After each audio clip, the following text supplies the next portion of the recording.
at least Discord and Monster Prom. I don't know if it threw me out of everything or not, but it did this literally probably the same time yesterday too.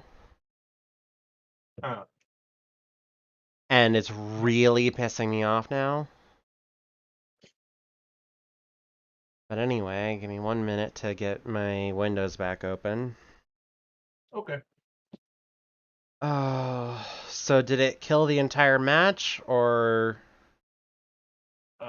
I got jumped out of it, so I'm gonna okay, guess so yes. it killed the entire match. Okay. But yeah, this is just like a very casual party game, so it's like every single time you play, it's not like your character is saved or anything. Huh. Okay.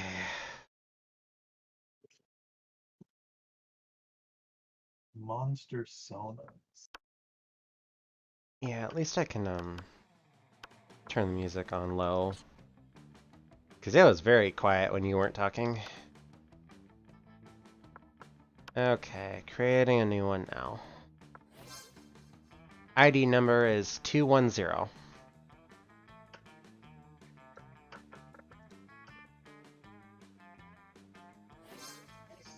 I hate my internet so much. And you wanted to do a long match anyway, yeah? I mean, it doesn't matter. But if the difference is 45 minutes or an hour, it's basically the same thing. Fair enough. Okay, we'll go full game. And we can skip this part. All right. Oh.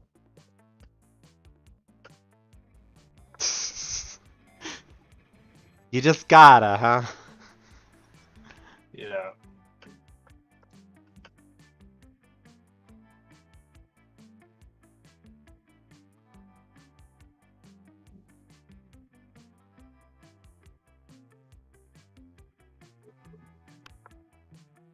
Less ingenuous? I was gonna put in genuitive, but I ran out of characters, so Yeah. fuck it. Okay. So now we get to do the quiz again. Is it gonna be the same? Nope. Oh, that's. I guess it's. What is your nice. soul emoji? The emoji that speaks the truth of your soul. Snowman, because that motherfucker is in the middle of Blizzard and he's fucking smiling. He doesn't give a fuck about blizzards. He has a kick-ass hat. Caucasian guy with a turban because fuck stereotypes. Octopus emoji, best animal on earth. I know 5 mixed drinks, 3 drug cocktails, and 17 sex positions that involve one or several octopi. I have to go with that one. I I really like the snowman, but damn. Which is the coolest mythological creature? The invisible hand of the free market. A sphinx who's super turned up and ready to party, and she raps all her riddles. She still kills you if you don't answer them correctly, but she raps the riddles. The weird creature I drew when I was 6, and which is clearly a derivative from other mythological creatures, but it's super cool, and it's my OC and my spirit animal, okay?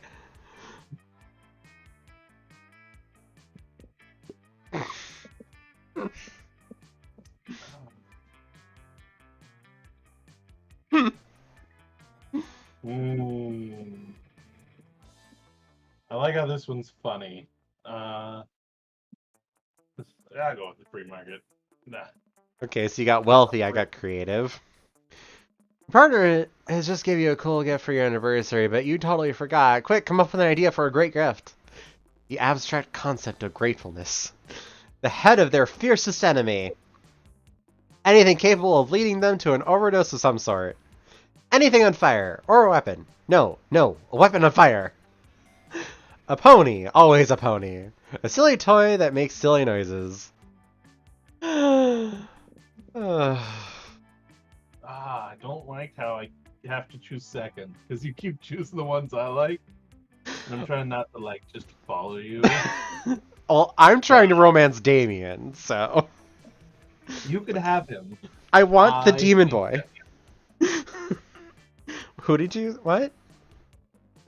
I said you could have him. I just think All right. fire, weapons. No. Weapons on fire. Fair. All right. Always to the bathrooms first, and it's always the same dialogue for however many times you go there. Like the first one is always that no, plus no shits, plus 2 bold. But of course, it's always a random event. You notice Damien and Liam arguing as intensely as they are stupidly. You're not unique, I'm fucking unique! Ha, you wish. I'm unique as a snowflake made of flash frozen tears. Well, I'm unique as a snowflake made of flash frozen. Fuck you! Okay. I'm so unique, I eat garlic with every meal. Big deal, I'm so unique, I got a tattoo of a baby Jesus on my ass. I'm so unique, I let my victims suck my blood. Unique, I'm so unique, I go to church on every Sunday. Yeah, I do that too, if I wasn't allergic. Would not. Would too. Bite me, hollow turd. Don't tempt me. Mephistoph loser? What? Stop. Okay. They go on forever, and if it does, you'll never get to smooch either of them. It's up to you to put an end to this debate once and for all. You suggest they decide the issue by number of moment cram followers. Tomb robbery contest. So bold. Tomb robbery? That's extremely problematic. You expect me to defile the remains of my undead brethren? Just to win a contest? Sounds rad to me. I rob tombs all the time. Like for groceries and shit. Did you say for groceries? That's where I got my pet talking skull. That thing hates me. I wonder why. Well, I won't do it. I have principles. Looks like I went by default then, bat boy. No, excuse me. I'm going to go fuck up some ancient graves anyways. For laughs. You'll probably be cursed for generations for giving Damien the idea, but at least Damien likes you. You gain +2 creativity and +1 boldness. Sure. God, this game is ridiculous. I dig it. That day during recess. Yeah, it's the same one as last time.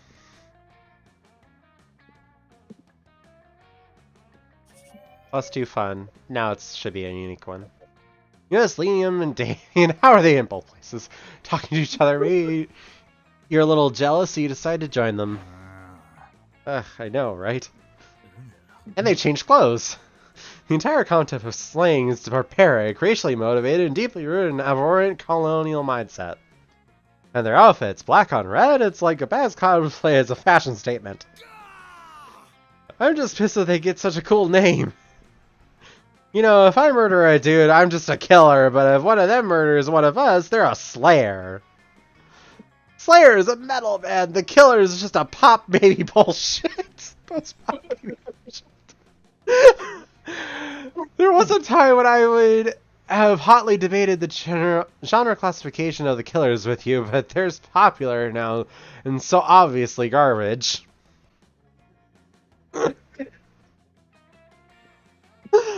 Soon goes for Slayer. Someone really ought to put an end to their archaic practice.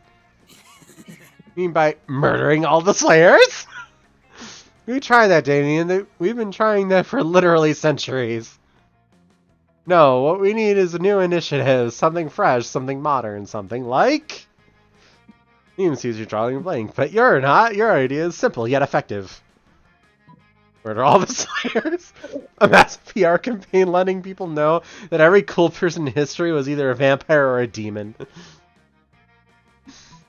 Okay, so this is clearly Damien's option, Uh-huh. and Either way, it's always a skill check. right. I'd probably a boldness check, which I wouldn't want to do. Let's go with this one. I've got an intelligence. So creative! You had me at massive PR campaign. I'm not creative or bold. Yep. Then you lost me a cool person, but then you got me back with history. Oh, I can't wait to educate the ignorant public. For example, did you know that Caligula and Jack the Ripper were the same vampire? Yeah, everybody knows that. But did you know Virginia Woolf was a demon? Ah, yes, A Room of One's Own was originally entitled A Doom of One's Own. Oh, we've got so much research to do. Come on, Damien, let's go to the library. Fuck! You doomed Damien to his personal hell, but Leon's on cloud 9. You gave +2 smarts and +1 charm. I'm intelligent. Let's trade places. Okay, let's do another challenge. Oh, right. Everyone chooses a food. Say your choice out loud to the rest of the players before clicking. Oh, that's right. You're supposed to do it before you see the second part of the challenge. So That makes the second part a lot easier. Yeah. Okay, so choose a food. I'm gonna go with tacos. Macaroni and cheese. Player order is decided based on how powerful an energy drink whose key ingredient is selected food would be. I think we have both fucked up. And I don't want an energy drink made of either tacos or mac and cheese. But if I had to choose an energy drink that was one of these two flavors... Well, no. It's how powerful would the energy drink be? Right. But I don't think either of these items have powerful ingredients for an energy drink. Except tacos can have so many different ingredients, so you win this one too. Because I'm simply better. Yes. You win this one too, because you can actually use veggies in yours. I can't. Well, I can, but it's not normal, so it's not... Hey. You find Vera and Polly at their table, deep in conversation. Alright, business idea. People pay a monthly subscription to prevent me from drugging their food. Pay me protection money. Business idea. People pay me a monthly subscription to put drugs in their food. Oh, I feel like one of these is a better idea. Business idea. Price out the cafeteria's current food supplier by selling plastic food. Business idea. Nipples! I like this ghost. Just nipples? Yeah! Okay. Wait, business idea. Use clever marketing and food science to create the perfect new diet craze and sell it for an insane profit. That's actually a really good idea. Better than nipples? Yes. We just need to figure out what our new diet product will be. Tapeworms. They're gluten-free, dairy-free, 100% organic, and you can get them for free just sucked from sick cows. Meth! It's what's for lunch! Oh my god!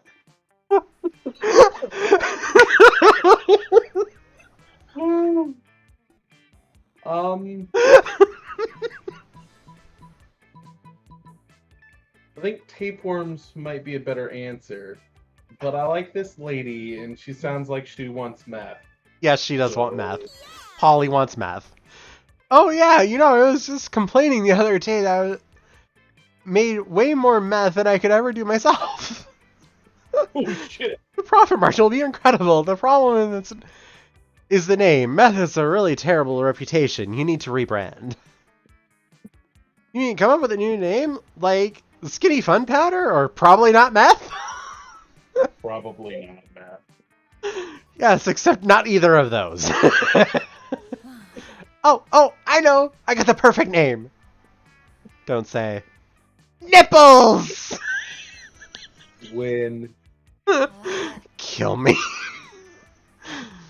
But it turns out Nibbles is the perfect name for the drug you want to sell to high school students. Polly makes a killing, and drug dealing turns to be a very romantic bonding experience for the two of you. God. Okay. Let's go deal with Liam and Damien again. Find Damien brandishing his usual silverware, a hammer and chisel, while Liam looks on in horror. You can't eat that. Watch me. First of all, it's made of one seamless piece of obsidian, so it's low calorie. Second of all, it's a licious phylactery.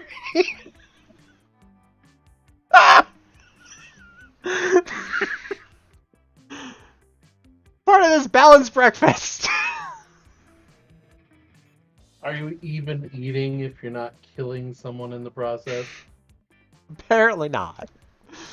It's lunch. You're just jealous. No, I'm nervous. Nervous you're going to eat that and get possessed by a lich and kill us all. Well, I'm nervous that that's not going to happen. Looks like these two are in an impasse. Maybe you can solve the dispute and score some romantic credit at the same time. He is right. You should make him eat it. Well, that's his answer. Damien, don't eat it. You won't have room for all these baby seals I brought you. Okay, Damien. Make Liam eat the phylactery. I feel like these are two answers for Damien. Oh, no. Because Liam would get over the killing the baby seals. He would not get over the idea of a demon eating a lich, becoming a lich-possessed demon, who's also the Prince of Hell, going wild in their cafeteria. But either way, this is Damien's answer. Let's see if I win the roll, because I don't think I will, because I think this is actually a charm roll, but we will see. Oh, no roll at all. Oh yeah, of course. I forgot about the golden rule. Do unto others whatever the hell you want because it's funny. What? No, this is an outrage. I don't even eat food, let alone objects suffused with eldritch magic. There's a first time for everything, Draculaser. Down the hatch! Force feeds the dread artifact to Liam. He's instantly possessed with the dark energy as opposed to his normal morose energy. I am the Lord of Night, the Erisart of Eyes, Devourer of Joy. What a nerd. He has to go to the nervous office to get the curse removed while you and Damien rob a bank to celebrate. Just casually rob a bank to celebrate.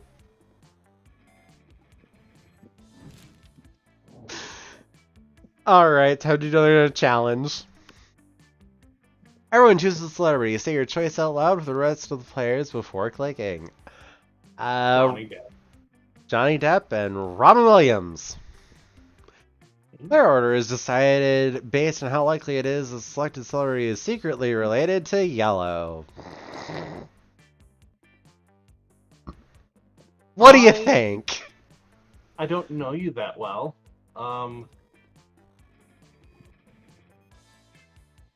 They're both characteristically similar to you, I guess, as comedic talents. Would you say you have a serious streak or no? Yes. Then I say Johnny Depp is the winner. Yeah, probably. Yeah, I win again. Yeah, that's fine. Turn order doesn't affect a whole lot. It just means you pick an option that I can't. So. Sure. Okay, so the store is at the auditorium. Oh, there's a store. Where do you see it? On the left there, you see the face there. That means that it's the store instead of the auditorium. And you have 7 money, so you might actually be able to get something, but I don't know how useful it'll be. I don't know anything. I've been wanting to go to the bathroom. Okay, go to the bathroom. Said I'll get 2 boldness. Yeah, Uh, you get 2 of whatever stat you're going toward. So, like, if you went to the gym, you'd get 2 charm. If you went to the auditorium when it's not the classroom, when it's not the store, you'd get 2 creativity there, and classroom and smarts, blah blah blah. how many stats do you think are important in this game? Should I stick with just my 2 stats, or should I try and go for a third?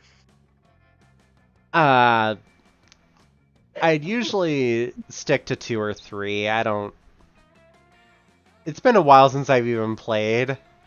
And it's just a party game. It's not like there's a huge amount of strategy. It's mostly just dice rolling. So, I guess I'll check what's in the store. welcome to my little shop, but buy some shit. I have shit that will boost your stats, shit that will lead you into stupid new adventures, even some shit that might be much needed for some very specific moments. So, take a look. Yeah. Okay, so you got it. It's selling a corpse like some kind of fashion accessory. Good old cocaine in those times of weird experimental substances with horrible. with... You want this, you sick pervert? I have no idea what to freak. Must admit, it's kind of hot that you're into this kinky shit.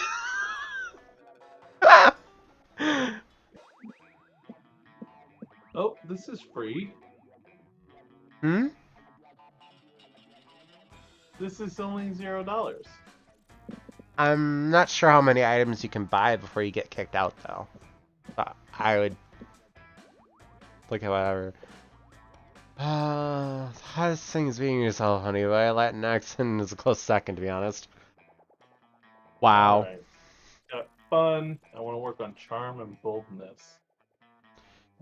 Sure, about this, you can always use. These are events, which means they aren't stat boosting, I believe. Probably not.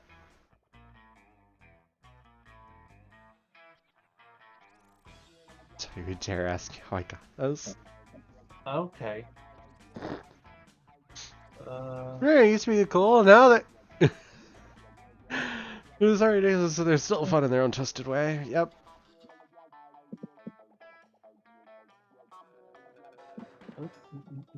That'd be boldness. I guess I'll go with the Latin. I think this will be charm. I'll go up with charm. Plus charm.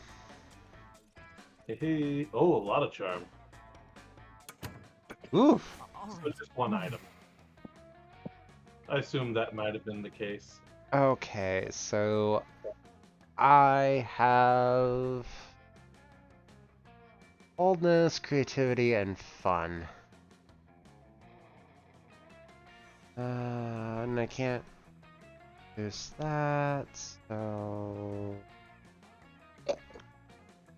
yeah, let's go outdoors. That day during recess, you start a half-hour raid that goes full crazy. On point 1, the small magical Latino cat slips on a banana peel. You start to laugh at him. He asks you to stop, but you don't. You laugh so hard at him that you now steal +2 fun from him. Okay then. Hooray! So the last half hour arguing with Liam about which celebrities are on paleo diets. This is literally the same one I got the first round of the last time. It's just outside instead of okay. Fair enough. Okay. Let's go. Turn it into a bird. So smart! You don't wanna use the money?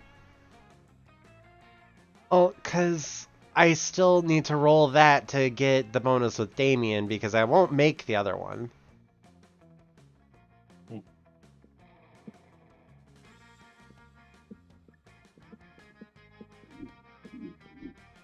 Because I've never made the other one.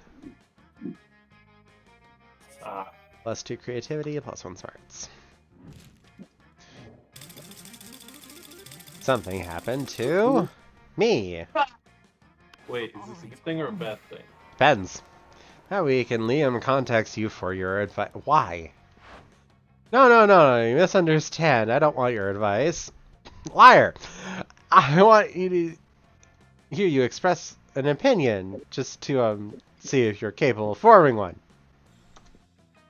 So I should hear your opinion on cultural literacy. Is he cultured or is he artisanal cheese? Or uncultured like milk? Oh my god. Ooh, difference between theater and theater. Mm-hmm. Basically, this is a way to sandbag the other player, but it's only with this particular character. So it's like, it doesn't really matter. You're not going for Liam anyway. Ah. Like, he is so cultured, he can tell the difference between theater and theater. He can? I mean, so can I. I definitely heard the difference between the two words you just said. You'll excuse me. I didn't know. For romantic reasons, not to ask him to explain what you said. Why would you think that? You know, I hear vampires are great at sucking dick. Mm. Yeah, okay. Very suffering on his artistic mission, silly Liam. The difference is that theater is done by actors, whereas theater is done by actors. You gain +3 creativity. I wonder what my strong stat is this round.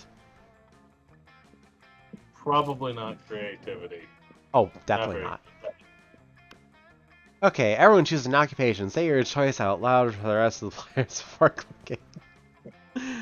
clicking. Accountant. Choose an occupation? Personal bodyguard. Okay.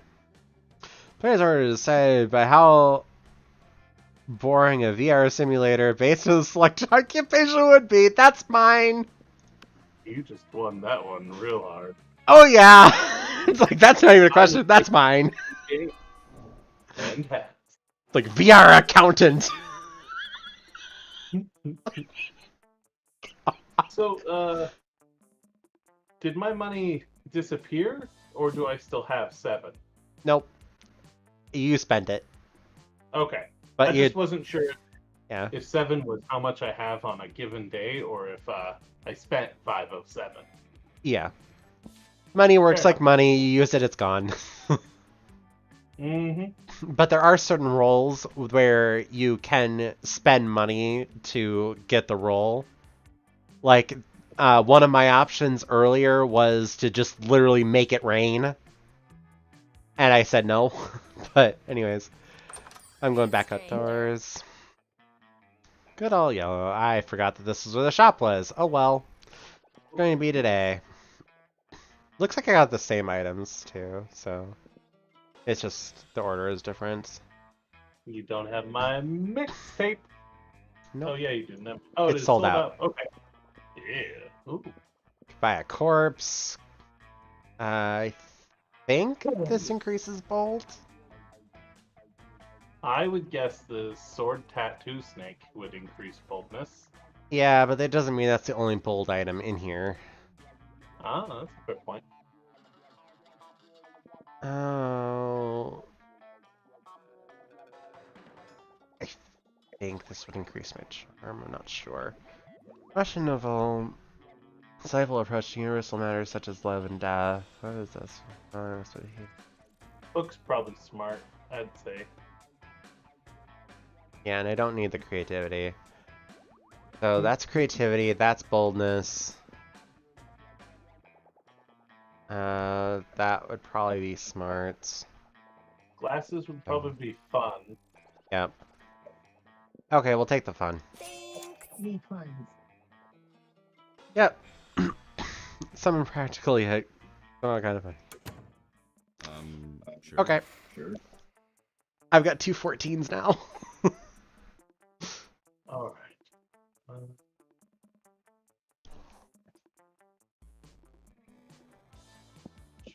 Which one was Charm again? Charm is the gym.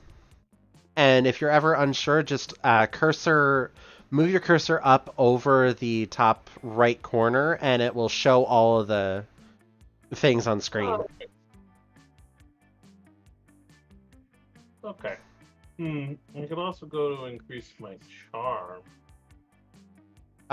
Charm is the gym. And creativity is the auditorium. Boldness is the bathrooms. Library is money. And class is smarts.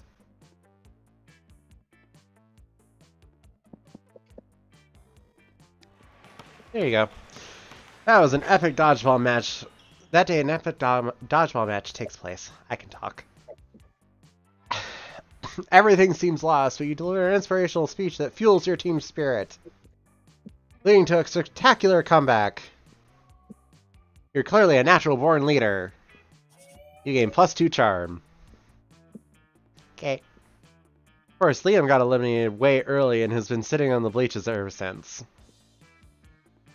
And you go over and ask him, of course I'm okay. This is the best gym class I ever had this year, because I didn't have to actually do gym. The problem with this class, they make you do exercise.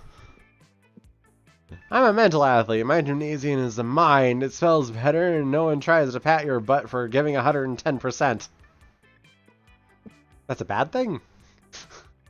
I tried telling that to the coach, but he just says, well, you know, the body is like the mind of the body. Okay.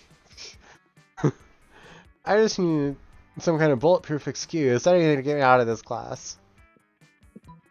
Turn into a cloud of translucent mist. Translucent mist can't exercise. Tell him you're dead. Oh. Well, here's a question I don't quite know about undead physiology. Can he actually bulk up, or is all of this exercise worthless?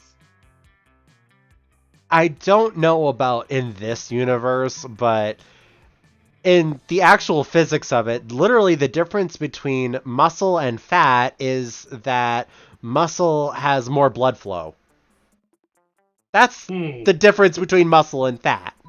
It's like, as a dead person, he literally cannot bulk up if you're looking at the actual physics of it. So smart. That is true, technically.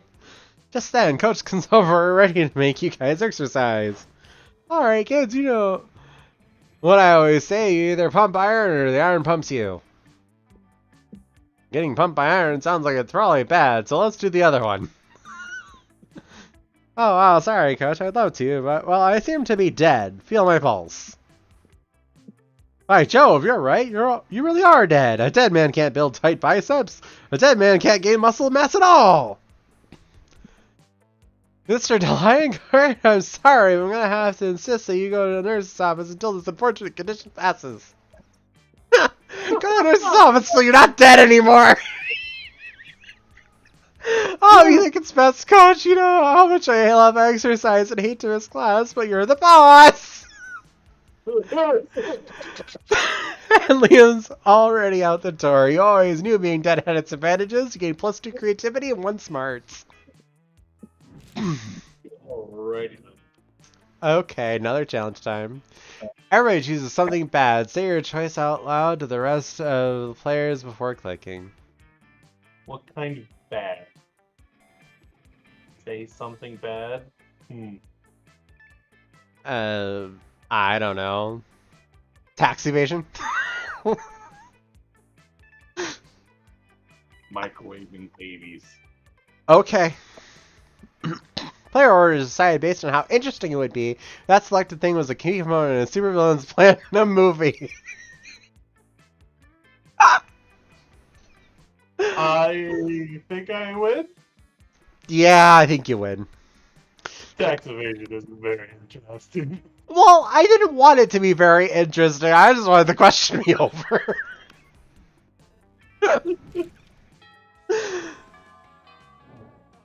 Because I can come up with some sick shit, but people don't need that much of a glimpse into my mind, thank you. Oh. Liam and Polly aren't alone at their table. They're flanked by 2 beefy hobgoblins. Okay. Because the same one I did last time. Or you did last time. They're food guards. Principal Giant Spider found out we weren't eating our lunch. Called being dead, except it's not a union disorder, and it's an identity and a lifestyle. Sure. Death style. Whatever. The point is that they won't let us leave until we've eaten our food. Which will be never. Now I have a meeting in the Smug Superiority Club to conduct next period. I can't be late. If I could just figure out a way around these food guards for us, I'd be super grateful. Like in a sexy way. Oh. I can't say no to that. Time to enact your fiendishly clever plan. Dump all of Polly's food on Liam's plate. Dump all Liam's food on Polly's plate. With all the deafness and raw sexuality of Indiana Jones, he emptied Polly's food on Liam's plate and ended his lap.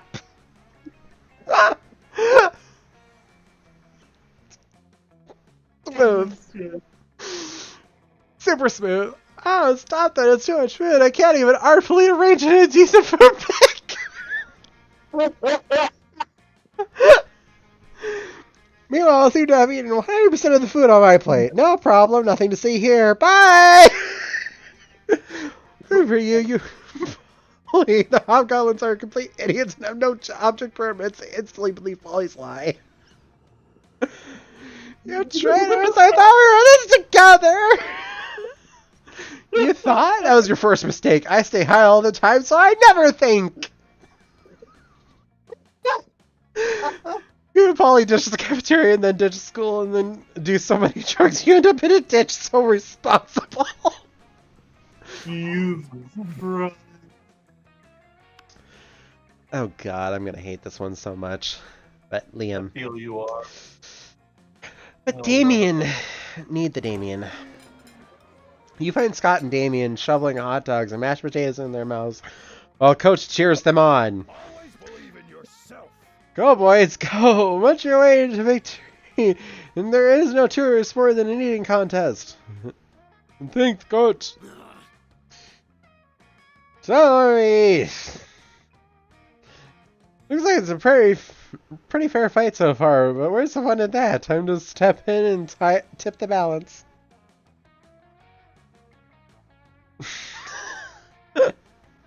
I love this one. Distract Holy Scott. It's how their Damien's dog stole the ketchup.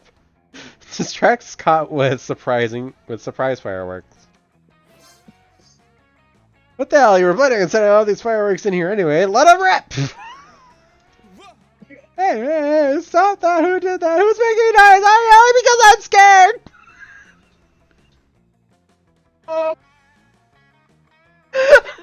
They found a Scott the Vet car! Oh lordy, it's now all over again! Jesus Christ! Coach, flee the cafeteria. Damien lets out a sigh full of equal parts relief and mashed potatoes. You just gave that poor old man a non-flashback. Yup. Thanks. I was just eating like I normally do, and these two idiots came over and turned it into a sport. Not my fault I ate so fast. I've got a literal furnace in my stomach. I suppose he has a point. Maybe he lets you have some of his half-chewed hot dogs. Nice. Some would say that's almost like making out with him. Sure. I wouldn't. But some people would, sure. Challenge time! Everybody chooses an animal. Say your choice out loud for the rest of the players before clicking. Elephant. What? Elefante. Cheetah. Say, based on how cute a video where a charming cat becomes friends with a selected animal would be. Sad thing is, mine would be more likely. Yours would be more likely. I'm not sure how cute it would be with an elephant and a cat, though. I think it could be absolutely delightful. I think if the best case scenario came through, the elephant would win. But I think more likely it would be the cat and the cat. That would be more cute. Yeah. But I can imagine some absolutely adorable video of a cat like running around and the elephant like lifting it up and then like charge through the Sahara with an elephant and a cat like on top of the elephant's head and shit. True. But also filming I- that would be an absolute nightmare. Yeah. Okay. We'll say that one was close, but also you've gotten to go first most of this match, so... Well, I still vote cat. I Yep. think that the ceiling is higher for elephant though. Yep. All right. Okay. So I've got 2 stats, and my off stats are smartness and boldness. And literally no one's gone to the classroom since we started. That's fine. So you visit the bathrooms, take a number 2. Don't worry, won't be an illustration of that specific moment. We were expecting one? Thing is, you make one of the boldest decisions of your life. You don't put paper on the toilet seat before using it. Look at you, you crazy bastard. You gain +2 boldness and probably +1 staphylococcus with a slight chance of +1 STD. Okay. You stay long after everyone else is gone. You're deep in yet another discussion with Liam. This time you're arguing about which celebrities are also well-known Naruto fan artists. Tell you for the 100th time, despite what everyone believes, it's very strong Naruto subculture among Oscar-winning actors. One could say Naruto is the biggest inspiration for many of them. But you stop your conversation when you realize you're not alone. Damien is in the corridor, styling the hair of a corpse? Hey Damien, what are you doing? Ah. Okay, you caught me. I have a huge secret. I want to be a hairstylist and makeup artist. No one is judging you, Damien. Before you judge me, let me tell you the whole story. Liam and I are both like, no one asked for this. No one asked for this. Once upon a time, there was a young demon who was a huge fan of cars and illegal drag races. And so the young demon, whose name was Big Twist, Damien, heard of an incredible TV show called Boo Paul's Drag Race. And he thought, damn, it's about time they did a show about drag racing. But what a fool he was, for the TV show was not about motorsports, but about drag. First, the demon watched the show, waiting for the part about the actual drag racing. Only to discover there was none. But at the end of the first episode, he was blown away by the contestants, who happened to be fiercer and stronger than any warrior or actual drag racer the young demon had ever seen. He realized they were so kick-ass in part because of the intense and elaborate hairstyles they had and the makeup that they were more badass than any war paint he had ever yet witnessed. At that moment, he realized he wanted to be able to give the fierceness to other people, and that's how he started his secret path to become a hairstylist and makeup artist. What you may not expect is, that young demon was I, Damien! It was the Dio Brando. You literally told us 2 seconds ago that his name was Damien. Apparently, he actually said the quotations out loud. Whoops. There could have been another demon named Damien, dude! Why would you suddenly... Okay, sure. Anyway, were you practicing hairstyles on this corpse? Yeah, I didn't want you to know until I was the ultimate hairstylist and the most feared makeup artist. Sure. I feel I'm not yet meeting my full potential. I need an even more badass training method. Any ideas? What is a loved one getting killed or almost killed and get so angry you end up unleashing a new level of stylism? Meet a tough adversary and build a rivalrous friendly relationship that pushes you both to improve. Okay. Top one, bottom one's a Naruto reference. I'm aware. But also, which one is gonna go into one of my stats is the problem. Because I think this top one is actually a smarts roll. Oh.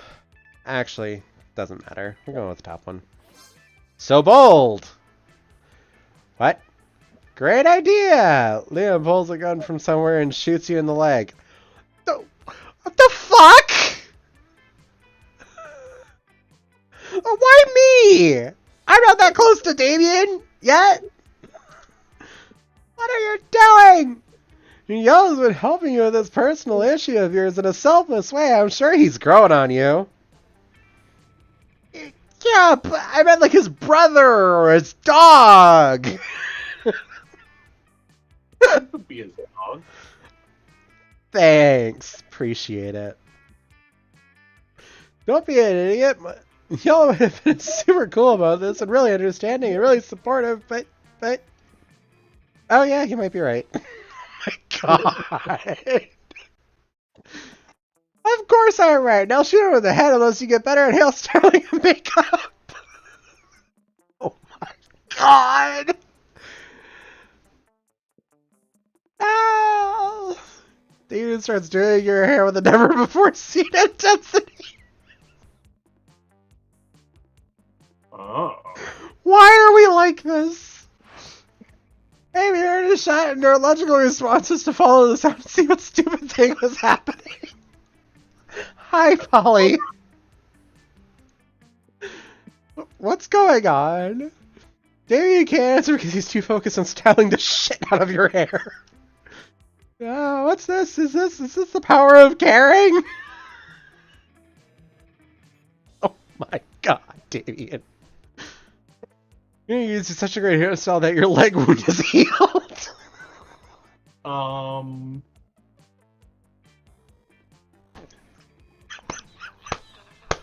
call hacks.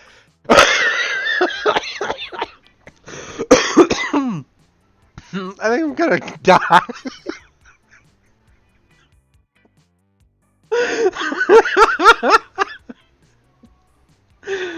Oh my god. Damien, this is Majestic Hill. His hair looks like the concept of looks like the concept of victory. Where were you hiding that you were so good at this? I wanted to be the very best before anyone knew. Now you are, Damien. Because you're doing hair for the right reasons. Yes! With skills like these, you'll be famous. Everyone will know you. Yeah, everyone. Damien is still hiding something. But that's a twist for another event. For now, I'll be happy that you're gaining +2 charm, +1 boldness for taking a bullet with such selfless reasons. But, Liam just shot me! I didn't say yes! God. Sure. Sure. Yeah, he does that at the beginning of every round. I know. I just think it's fun. Mm-hmm. You can go for more fun.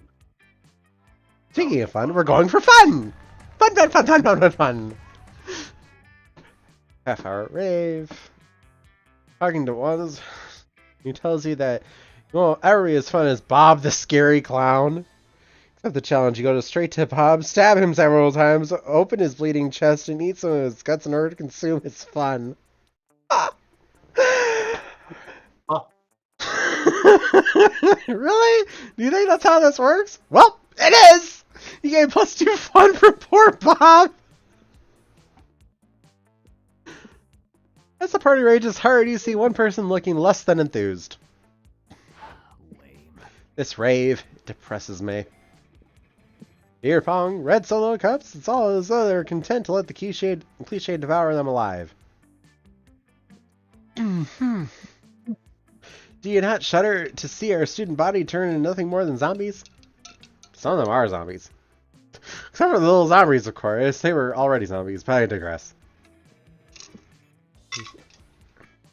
What can we do to shake things up, to bring life to this dead, and not in the good way, party? Place all the music with a swarm of bees! Invite undead Peter Jackson Pollock to splatter everyone in Dayglow Silly Putty? What the fuck are my options? I have no idea. Good luck!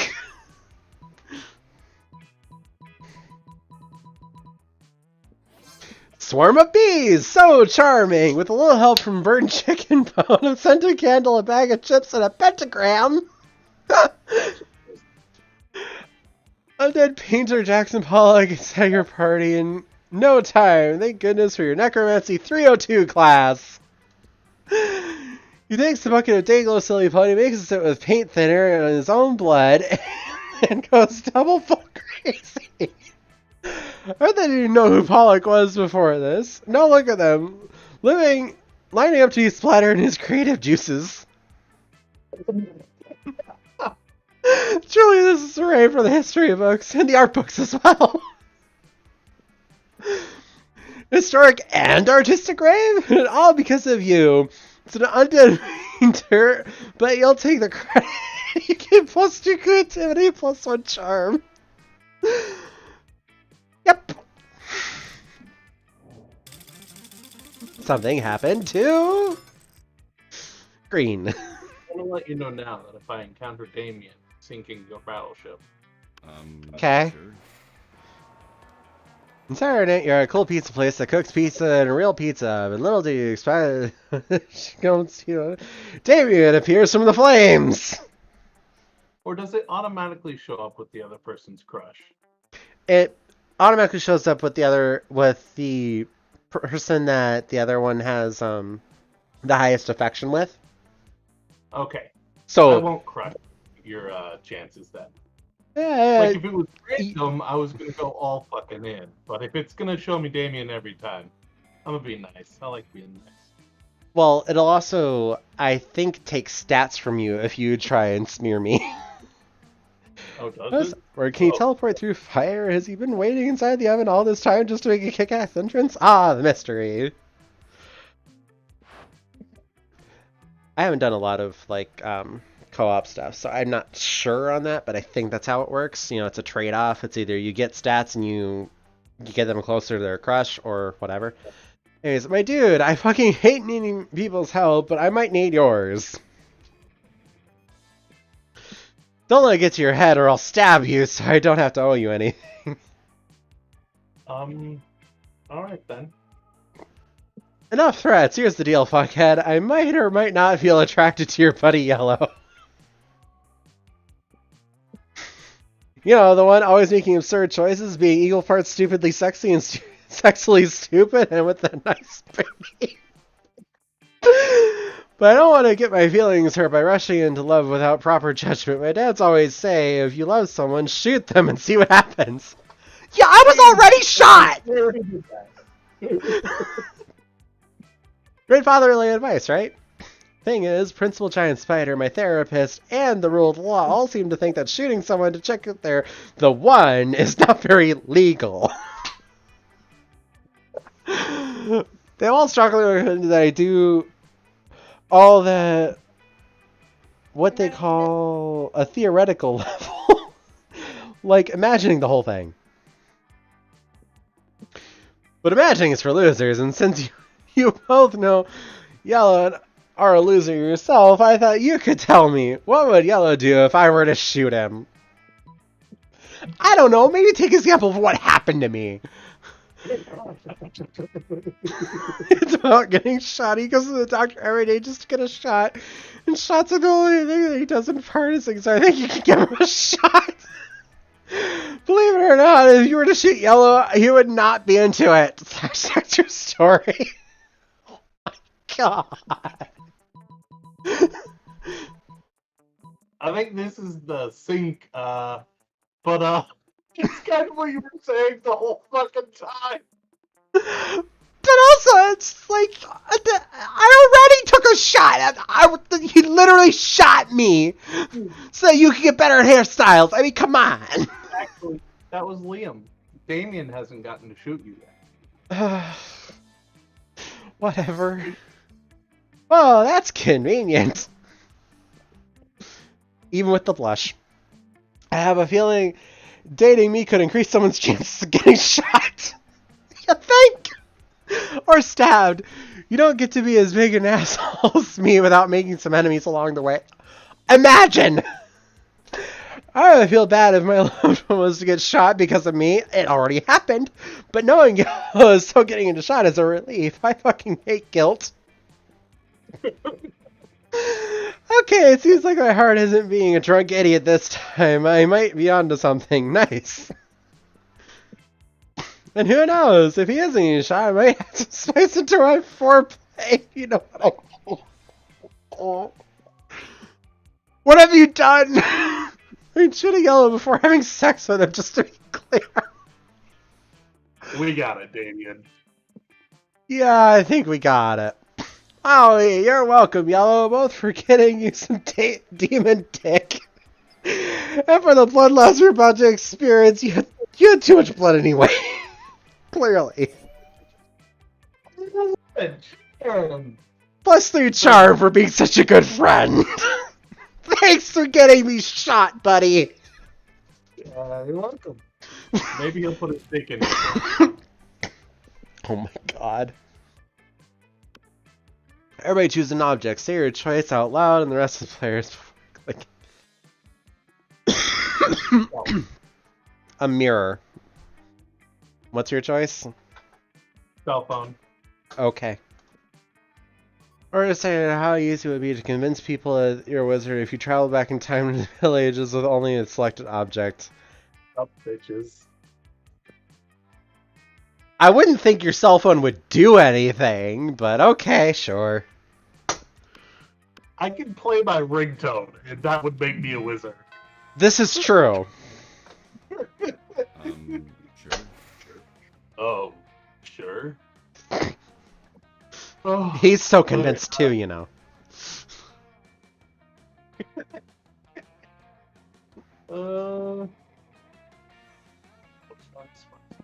Creativity. This is creativity, right? Yep.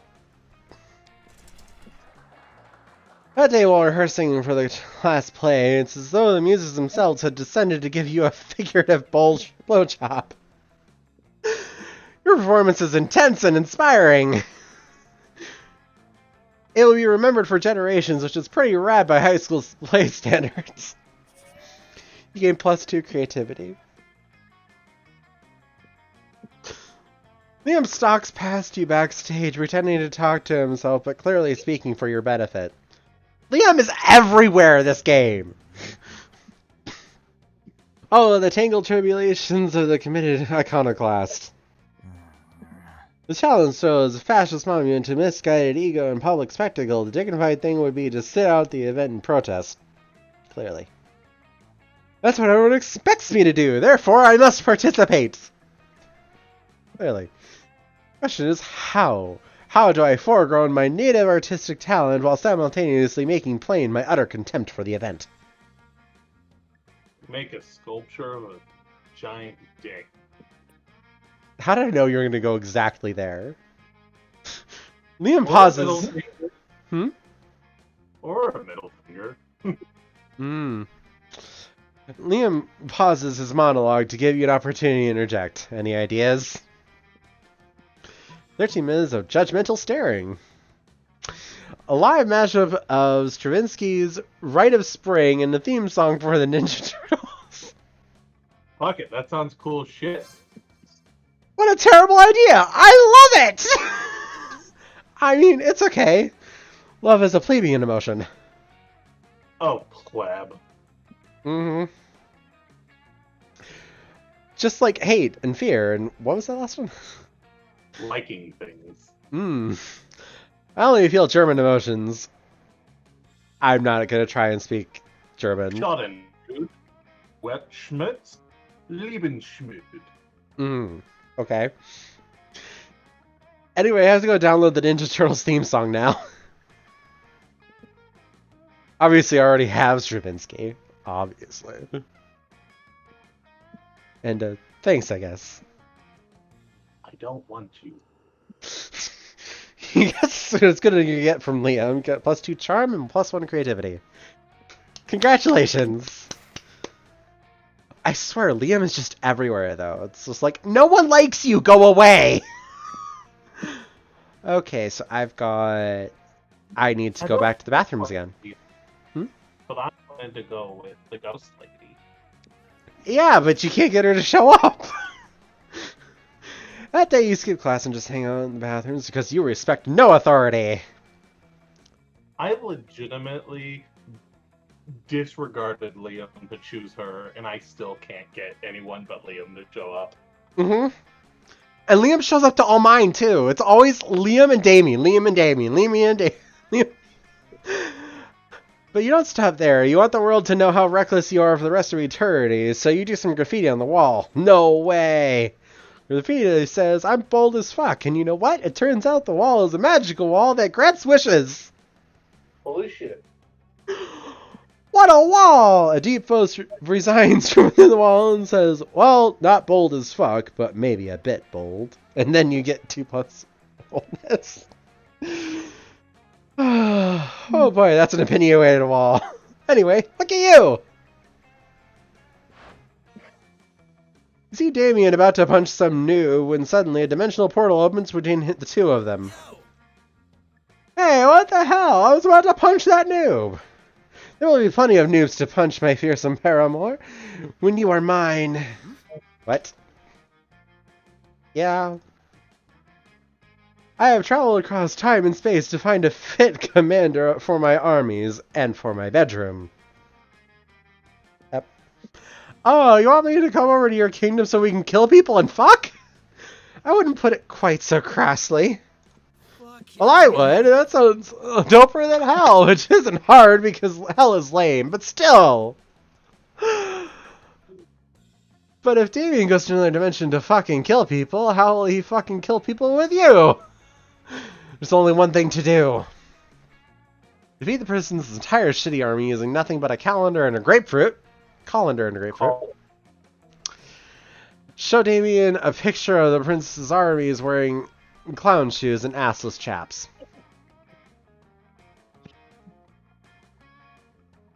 Okay.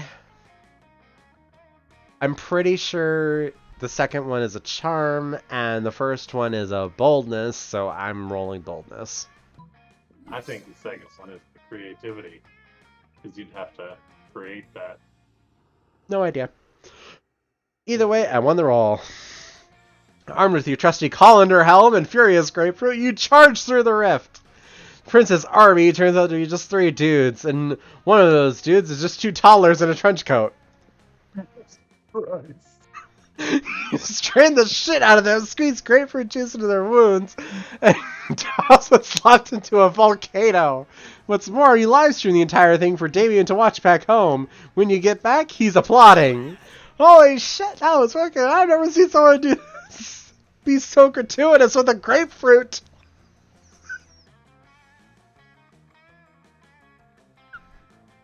I love this game. Screw this interdimensional a-hole. I want you to teach me about using limes as an offensive weapon.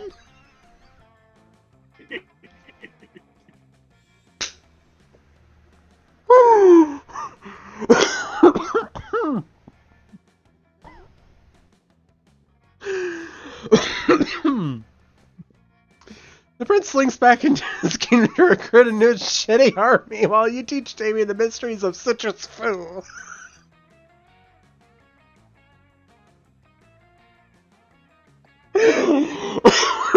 Citrus foo? Are you kidding me?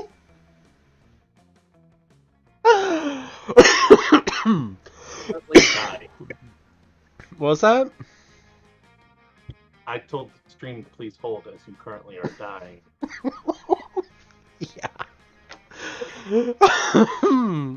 Game +2 charm and +1 boldness. God. Okay, challenge time. Everybody chooses something cool. Say your choice.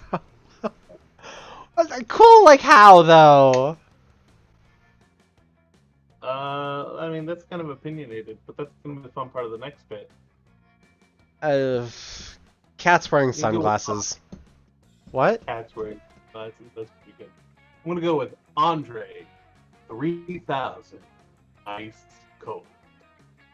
Okay. I was decided about how weird it would be to find the selected thing as a prize in a Happy Meal.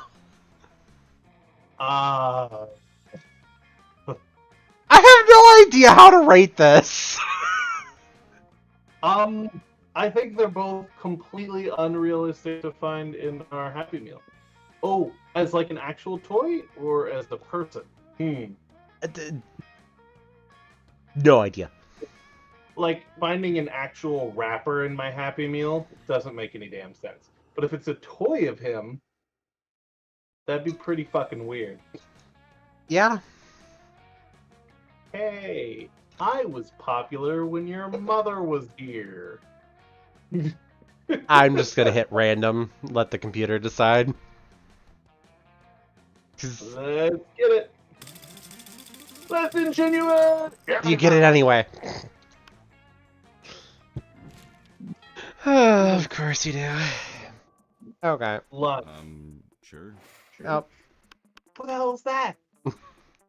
Sit with her and find out. Not like you're getting to Polly anyway. No, I'm gonna anyway. Who the fuck is that though? You'll find out eventually. Damien's there. You want to sit there? I'll figure it out.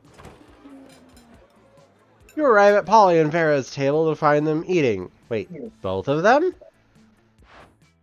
Oh, yum, yum, I sure do love food and eating. Look at this food going me. Yes, this cafeteria sovereignty truly has a subtle flavor profile. Finally, you notice the cause of the absurdity. A well-dressed businessman sitting at the next table, watching both women intently. Oh yeah, I know. You like this, baby. Me eating is realistic and erotic. Be cool, Polly. The man wants to pay us for eating in front of him, not screaming about eating. Is that not what eating is? I forget. While Vera tries to explain eating to Polly, the businessman shyly approaches you and gives you a small bow.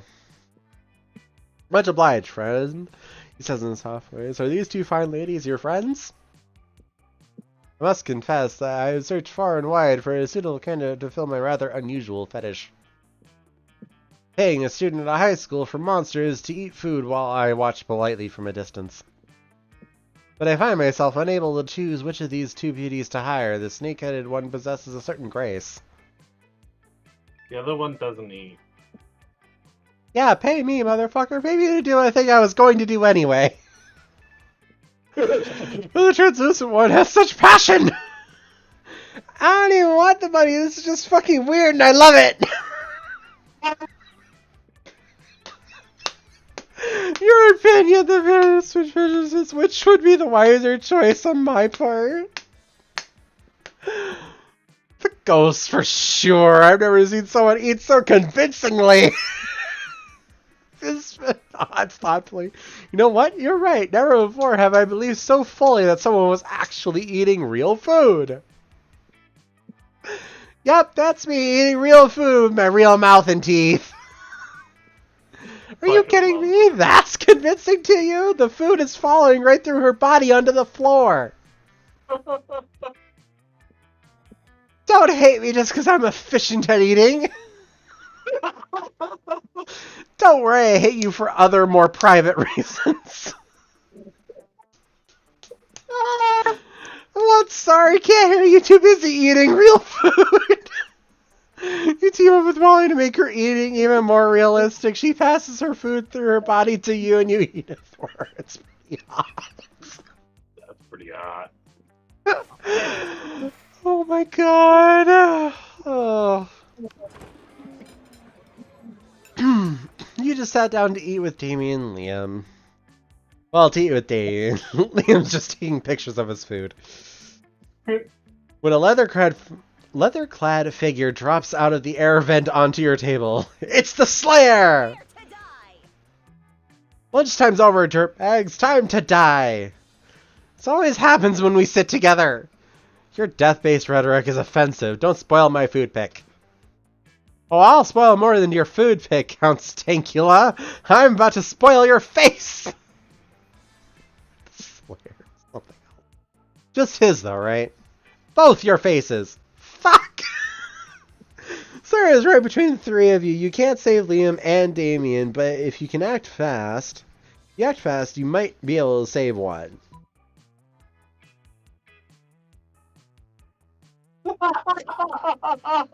Immobilize him with a Lord's Prayer.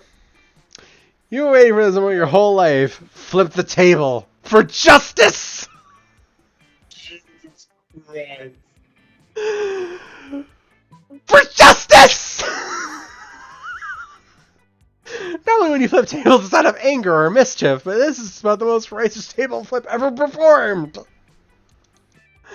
No, my footing! No, my artfully arranged cafeteria food! Yeah, this is fucking school property! The Slayer ended up pinned under the table along with Liam. Damien jumps down there and starts punching indiscriminately, not caring who he hits. Yes, hi Damien. So, just another normal day for Damien. Yeah. I've never felt so alive! Offensive! Whatever! Let's flip the rest of the tails in the cafeteria while the flipping's good! You righteously flip every single table in the cafeteria. With each table you flip, you find Damien is slipping a little more for you. Okay, challenge time. Player orders decided based on how early you would die during a zombie apocalypse. Start debate. I'd die immediately. I am a large man that owns multiple guns. Yeah, I would die immediately. It's like, I'm a wimp. I go first. I'm okay losing this one. Oh, God. Alright. It's like, I'm a wimp with no survival skills and no ability to defend himself. I go first!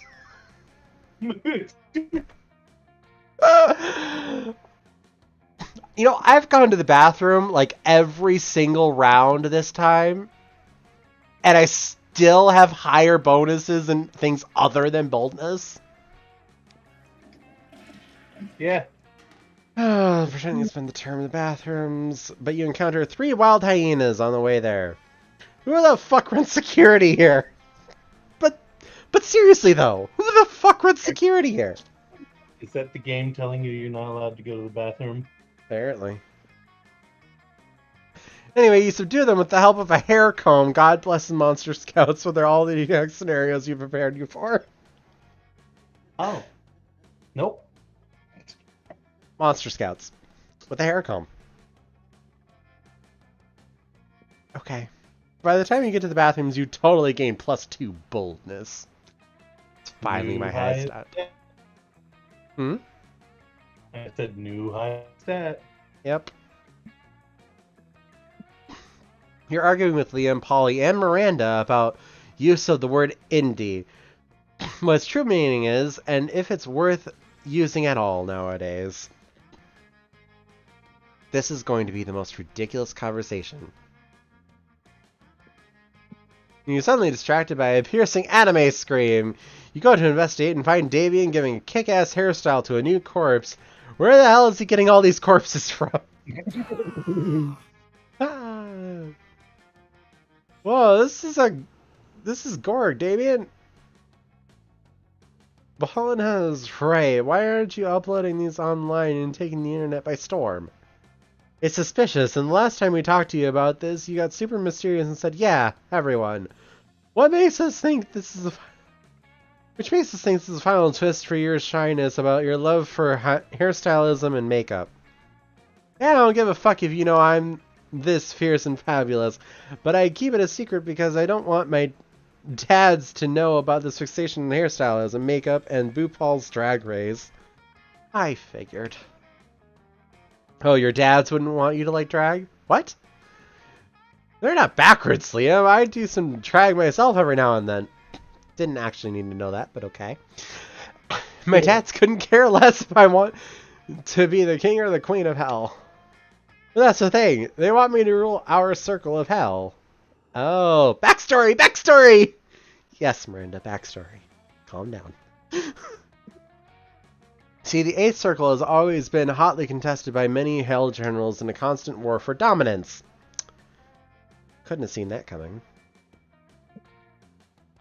None were ever victorious. Alliances were formed, but they never lasted due to constant backstabbing.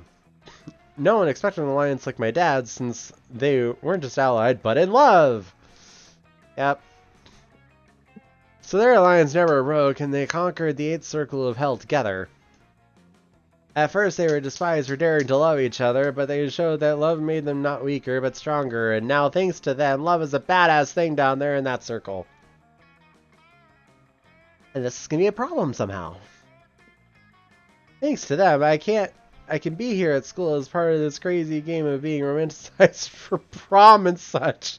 They're the fucking best. But they expect me to inherit their armies one day and become a general and ruler because we, the LaVeys, we love and we destroy and we love to destroy. Don't get me wrong, I love violence and war and being a general and ruler sounds kick-ass, but sometimes I feel pressured. What if I just want to be hairstylist? Maybe I'll change my mind, but I want to have that choice. It makes me sad inside. Can't I be a general and a hairstylist? Why do I only have to be one? I feel you, Damien. Some people can be too traditional when it comes to careers. You're this or that, as if your true calling needs to be a given thing. But I myself am a strong advocate for career fluidity, because it's about time we start a conversation about the plurality and complexity of career identity. Liam is just so high on his own fumes right now. Right now? You mean always? But this one especially. Just look at that smirk. He is just so high right now. What Leo said, we need to come up with a plan for your dads to acknowledge that you would be an awesome hairstylist team. That'd be great. Come on, let's think of a plan. Yellow, any ideas? You're the one with all the wacky plans. Yeah, my plans are the wacky ones.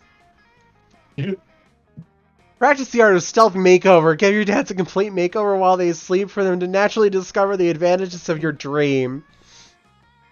Speak a language they understand. Change your scissors for a dagger and your makeup for blood. I don't see either of these going well. And I have no idea what either role would be on. Yeah, I don't know, but the first one sounds fun. True. Like stealth makeover! Sure. This will probably be boldness or creativity, either of which I'm good with. Creativity! That's crazy! So crazy, it just might work. Yeah, Damien, it's like they say, when someone isn't seeing things your way, do something to them in their sleep! God, Polly. Whew. I believe it was Confucius who said that. Sure, Miranda, sure. I believe it wasn't. Shut up, Lehman. Shut up, Liam. If I could talk. Everyone shut up, I need to start practicing my stealth skills while reflecting on which colors best complement my dad's faces. Sure. Look at them painting his dad's faces to open their minds. Everyone disbands. You spend the night thinking of some of the greatest people you've shown the world career fluidity was possible, like the Thin White Duke or the renowned Dr. Frank Infurter. This game, man. The next day you all meet to find out how the plan went. Guys, it worked! My dads didn't know what was happening at first, so that they were fucking glowing! They complimented each other the whole day, and they were especially savage when wielding the broadsword for the public executions. Later there was an assassination attempt, and they totally stopped it and crushed the heads of the rebels. They caught the assassin, but they didn't catch you giving them a full makeover in their sleep. Cool. But I was ready for that, and the makeup I used mixed beautifully with the bloodstains on their faces. Of course it did, Damien. It was a wonderful day. When I Revealed I stealth maker on them while they slept, they were totally surprised. They seemed a bit betrayed and a bit angry when I tried to explain it to them. But they told me I could do it once in a while, no stealth mode next time. Guys, I think they're starting to understand. Baby steps. We're happy, Dame. No, we're proud. Shut up, Liam. You have a nice warm silence together. Damien seems a bit different, as if he's freed himself from a heavy weight. He gives you a look that gives you +2 boldness and +1 charm on its own. Sure. Sure. Right there with you, Groon. Right there with you.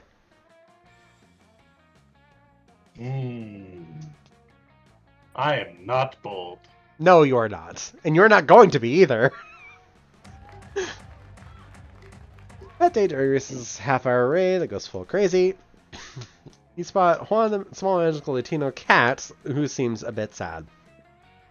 As you that he's worried, people are so used to calling him Juan, the small magical Latino cat, that everyone defines him only by his size, magicality, ethnicity, and species. He's more than that. You correct him. You don't see him as such a simplistic terms and convenient definitions. It's just that there are around 23 other different Juans in the school, so adding all that to his name is quite necessary. You tell him you'll never forget about him and the crazy adventures you both lived together in Monster Prom's prequel, Monster Middle School. Does that exist? No. At least not yet. You have a great time remembering those crazy stories and you gain +2 fun. Cool. I can be fun! Wow. But you can't be bold! You can be fine, but you can't be bold. Hey, I was just wondering if you'd like to perhaps sit next to me in a large darkened room while silently passing judgment on a popular film? And afterwards we could adjourn, possibly to an eating establishment? Where I can watch and take artistic photos as you consume calories? Callers. Well, of course you would. You'd absolutely love to. Oh boy, are you two going on a date? What? No, what are you even doing here? You gotta convince him it's not a date. Eavesdropping. Wow. It's honesty in that one. What do you mean it isn't a date? Are you asking Green on a date in a movie?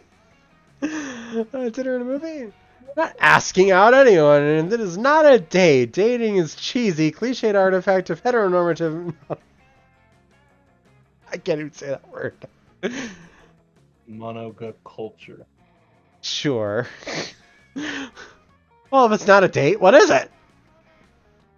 Damn, coach, you can't convince Liam this isn't a date. He might not go out with you at all. You think fast and you tell them? It's not a date, it's a date. It's performance art. Liam forgot to tell you that we were wearing duck costumes the whole time. Done. Not doing that. Charming. There's no between a date and a date wink. Isn't it obvious? The former. It's more sincere, the other is not. Oh, okay, I think I understand. So this date, will there be hand holding? No, there will be, but there will be hand holding. Sure. Well, the long loving looks. Only those long loving looks are long loving looks. Wow. And will there be any fooling around? Yes. Wow. Well, this is complex and potential for old were-tiger like me. You're going to enjoy your definitely not a date. Wink. Gains a deep newfound respect for Coach and for you, and a very good time on your date. Liam even buys you popcorn. You gain 2 fun and 1 charm. What the fuck is this game? Gee, I wonder who I'm gonna ask. Yo. He'll probably reject me, though. He's a dick like that. I'm actually gonna see if I can get rejected. Okay. I had a clear choice the whole time. Liam and I just fucking weirded out. You finally pluck up your courage and ask your beloved to go to Monster Prom with you. Ah, not a chance in the world, darling. It's not you, it's me, and by that, I mean it's you. See ya. You're so ashamed by your failure that after prom, you photo edited Garfield in all your prom pics as if he was your prom date. Yeah, Garfield, the orange cartoon tent, not your brightest idea. I don't know. Anyway, even with your photo editing skills, you still couldn't photo edit the sadness out of your face away. Sad. Alright. Hey, you. I was waiting for you to ask me to prom. You've helped me so much these days. Hiding my true calling from my dad's is a heck of a burden. They're not 100% into it yet, but they seem to be doing their best to understand it. It feels so fucking good. Thanks, really. Prom night is rad. You haven't freed yourself.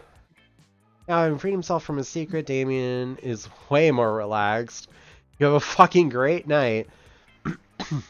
But you see, it's just the beginning of something bigger. After all that, you keep supporting Damien in the pursuit of his dreams. Don't get me wrong, he keeps being super over the top and a lover of fire and mischief, but now there's more to him. Charisma, uniqueness, nerve, and talent. That photo, though. That's pretty great. In the end, you move to the 8th circle of hell. Together. There, you keep pursuing your own dreams while also supporting his. And he opens a beauty salon and becomes renowned for his fierce makeovers. In the end, his dads acknowledge and fully accept his personal path, and they appoint him general and stylist of their armies. The thoughts so loving could be a thing in hell. Oh. And he fights so self-loving can be a thing in hell too. Because nothing makes you stronger than loving yourself. That was cheesy as fuck. Yeah, I've never gotten that ending before, so that was a new secret ending. We saw 4 events that I've apparently never seen, and gotten 9 new outcomes. So there's 34 endings, apparently. Damien's sexiest horn. Most likely to be... I'm kind of disappointed the game didn't recognize who I was wanting to talk to, and Liam just kept showing up anyway. Yeah, that happens sometimes, unfortunately. It mostly happened because at one point you had the same level with both Polly and Liam, and then Liam got chosen by roulette, and so then you answered Liam well, and you got affection with Liam, so he became your highest stat. And unfortunately, that's just what happens.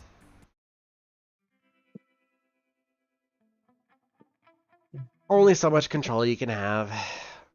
So you think those 3 weeks remain the most epic and absurd weeks of our lives. After Monster Prom, we kept on living our lives, falling in love, battling for friendship, and learning about who we were and who we could be.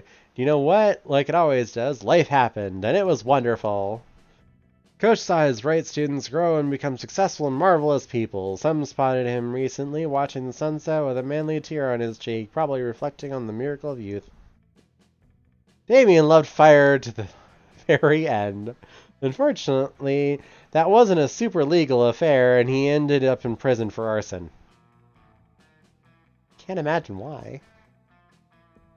Fortunately, prison was flammable! Sure it was. Polly graduated from doing lots of...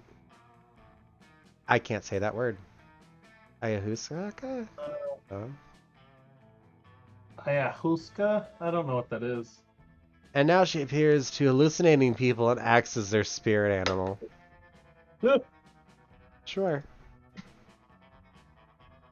For those 3 weeks, the Monster Prom seemed larger than life, and then it was a game, just like that. Battle for Monster Prom might have ended then, but there were plenty of battles left in that war called youth. But once again, we were young and unafraid, and we were ready to start.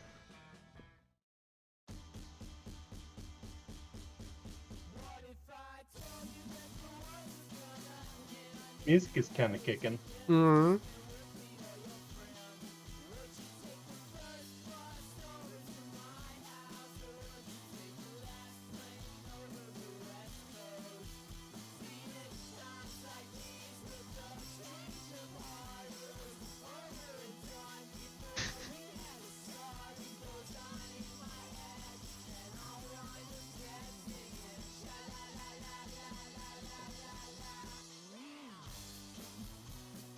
Oh my god. Liam, though. Just really.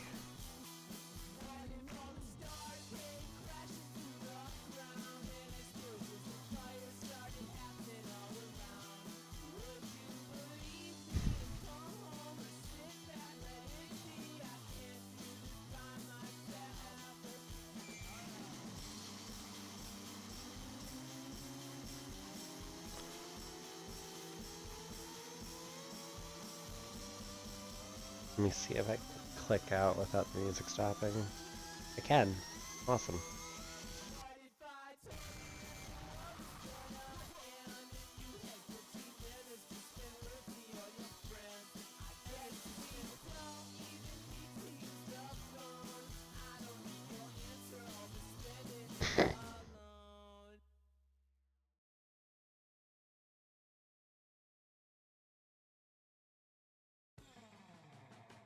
Border images in gallery. Okay, let's check those out real quick.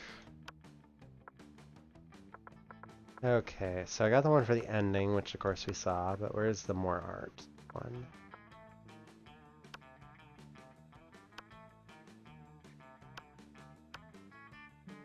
Because they give you a bunch of the... Hmm? I saw a picture of a robot.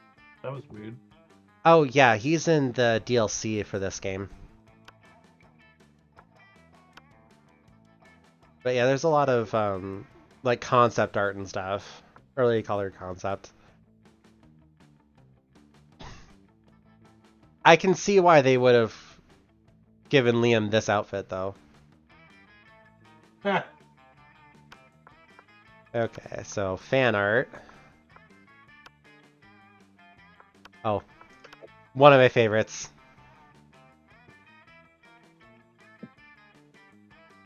Definitely one of my favorites. But anyway. Are those boobs? Is that just a chest looking like...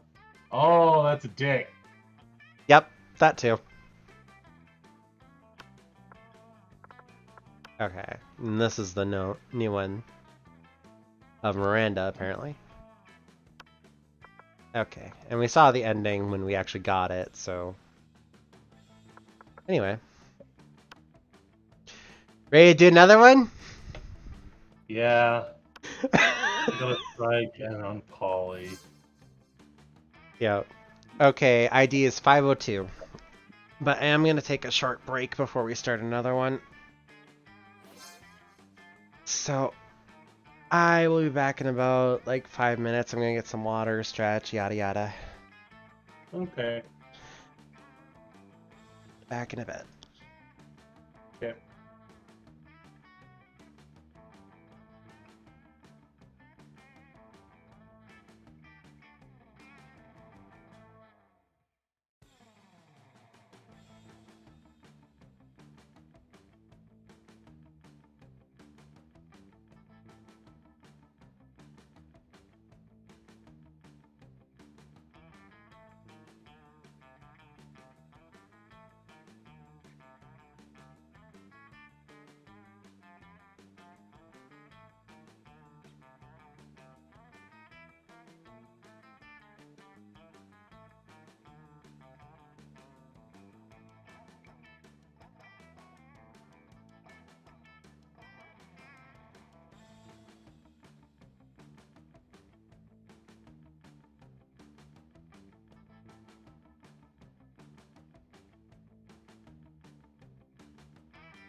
Okay, I'm back, guys.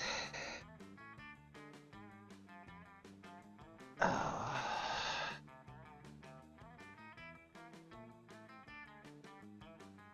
So we'll just wait for Zal to get back, and then I'll start it.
Roger, Roger, Houston. Welcome back. Alright, ready to get back into this? I am. You're bringing Kayla too? Yeah. Forcing her to play?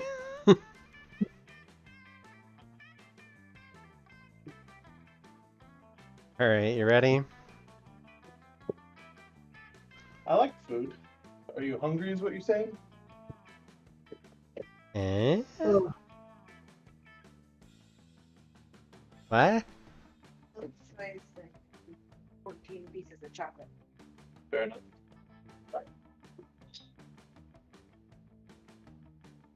All right. Sound check. Can you hear me? Yep.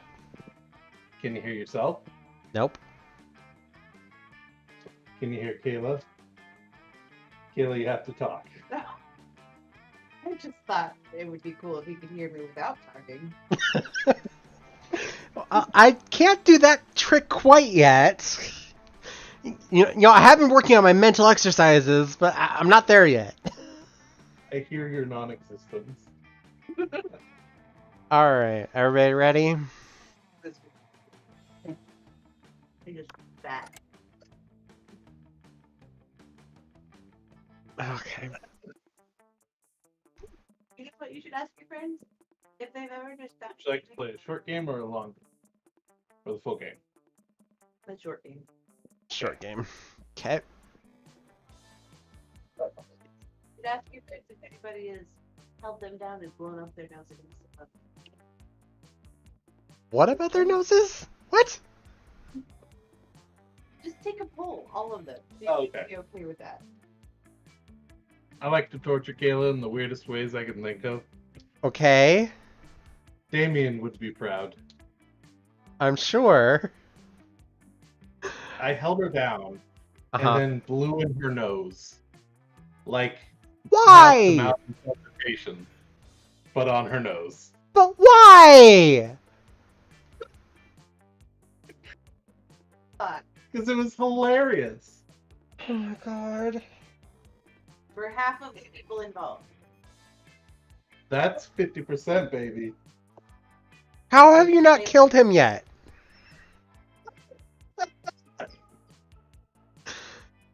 Oh. That was for you. Oh.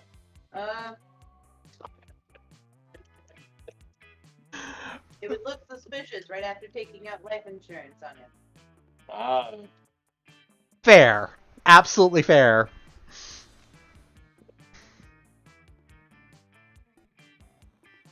Why Oh. do you have it on the screen? That's his stream. Alright. I'm giving him viewership. Yay! Viewers! Okay. Worm. And I'm yellow again. Sure thing. We can do this. I'll be green. And name them something stupid again.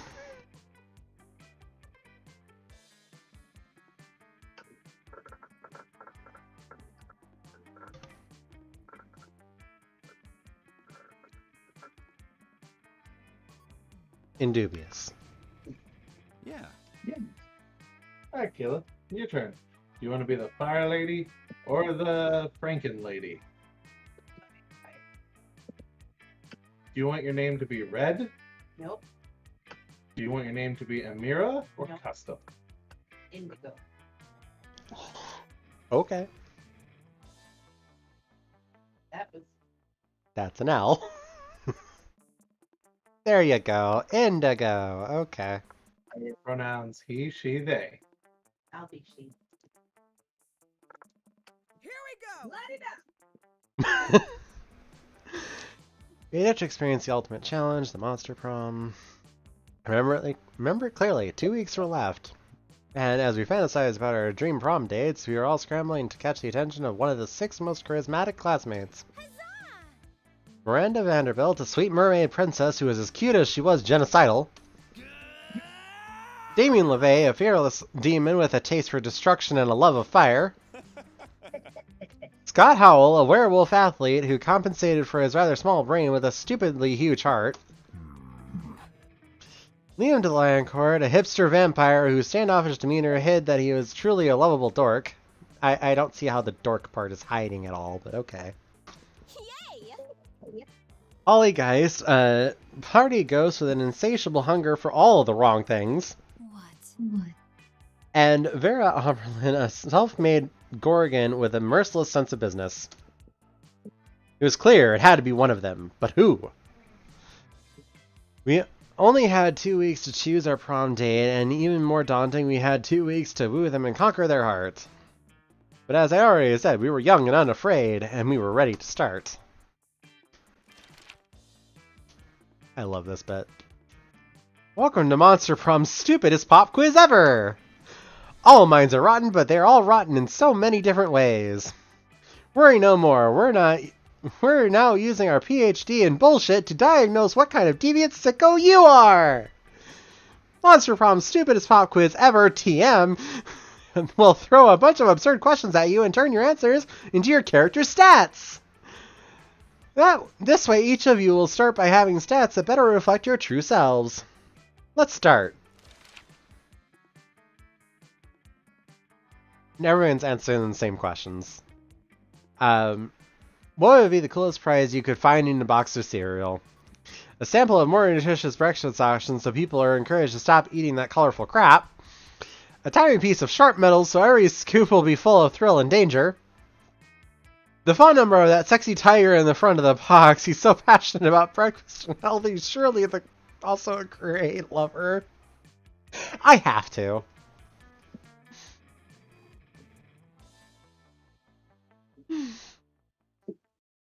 What's your choice? I like free shit, so give me the top one. Okay. Smart, bold, and charming. One each. If you could put a curse on your worst enemy, what would it do? The curse of always meeting obnoxious people at parties who are super into new fad diets that feel the need to explain them in detail. You can't rely on the effectiveness of a curse. I prefer to take care of my enemies old-fashioned way by exposing them to unsafe doses of radiation over the course of several years. I'd curse them to fall in love with a wonderful person and happily married for years before they realized all this time their partner was a wild panther in disguise, and the panther visually devours my enemy. Classic! That's my choice. I think the bottom one. Mine too. I'll pick the bottom one. So bold! Bold. What would be a deal breaker for a potential lover? The person is boring, they're mediocre, they lack manners, they lack taste, they are a coward, or they hate the outdoors. Are we talking like COVID kind of black taste, or? Taste isn't. Oh, I'm trying to figure out which one would be. Ooh. Because that's Polly. That's Scott. This is Miranda. This is probably Liam. But I don't. Lax taste is Liam. True. Or the Gorp. Yeah, Vera. So coward would be Damien. I think boring is the best choice. You just want Polly. I do, but that has nothing to do with it. Uh-huh. Do you want to cheat and No. choose your option based upon who would be the one you want to romance? Nope. What's your answer? Which one do you? I'm kidding. Just kidding. Let's go the manners. How'd I know? And I got him right. Next was Liam. All right. Yeah. Okay, I've got 7 smartness, 7 charm, and 6 boldness. Gotta fix that! Just hang out in the bathrooms because you have no respect for authority. You respect no authority. Guess some people just want to watch the world burn. By skipping class and hanging out in the bathrooms, you give +0 shits, but you gain +2 boldness! You're chilling in the bathroom with Damien and Miranda. Thank the gods for co-ed bathrooms. Everything's going great, and you're obviously very cool until you hear some noises. Oh snap, it's Crazy Martin, the werebear janitor! Damn, we're done if we get caught skipping class again. They're gonna feed me to the school's dragon, or even worse, they'll make me come in on a Saturday. Eaten by wild dragon, or come in on a Saturday.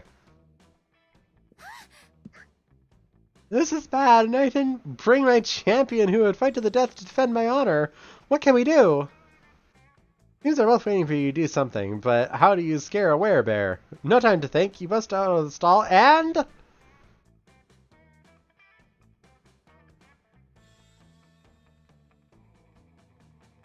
But why? Make yourself as big as... Fight a werebear. Make yourself as big as possible. It's showtime. Play dead until he goes away. That'd be creative. And my creativity is a 3. Either that or smart. Either way, the first one's bold, I'm sure. True. And that is my high stat. Actually, this would probably be smarts, but whatever. Bold, okay, you're right. Puff out your cheeks, stuff a bunch of toilet paper in your shirt, wave your arms in the air. Crazy Martin has no idea what the hell is happening. He thinks he's having a flashback to Nom. They're really juicing that Nom joke. As Martin flees the bathroom, Damien puts a hand on your shoulder. That was stupid as hell, but you scared him to death. Stupidly bravery is my favorite mix. You're rad. Yes, that was superb. For a moment, you scared me too. So convincing. You're my knight in shining armor. I just put toilet paper in my shirt. I'm nobody's shining armor. Defeating a werebear with nothing more than a toilet paper. That's something to remember. You gain 2 boldness and 1 creativity.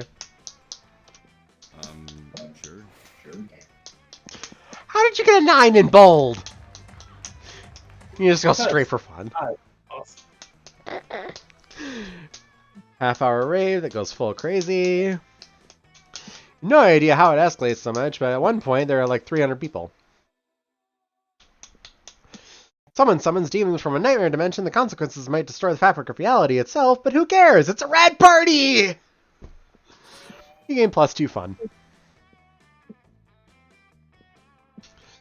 Later, you see Polly floating around, her ghostly glow less ghostly than usual. Ghastly than usual.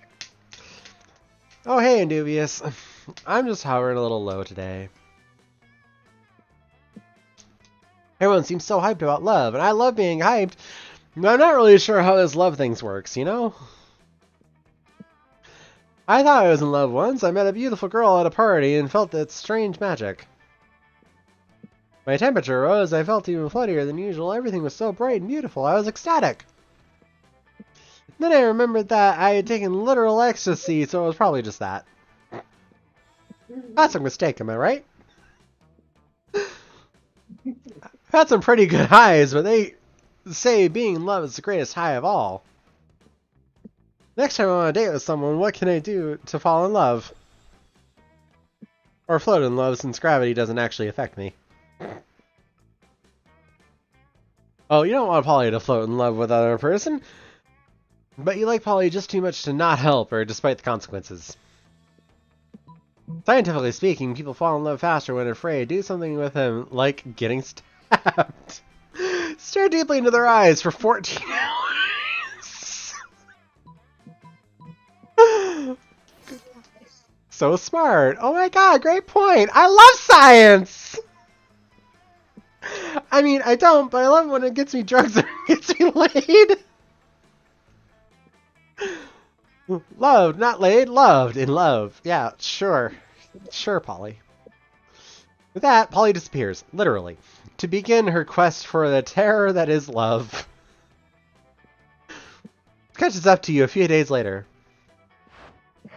Hey, so I went on a date the other night. It was a super cute humanoid. And I took it to a getting stabbed party, just like you suggested.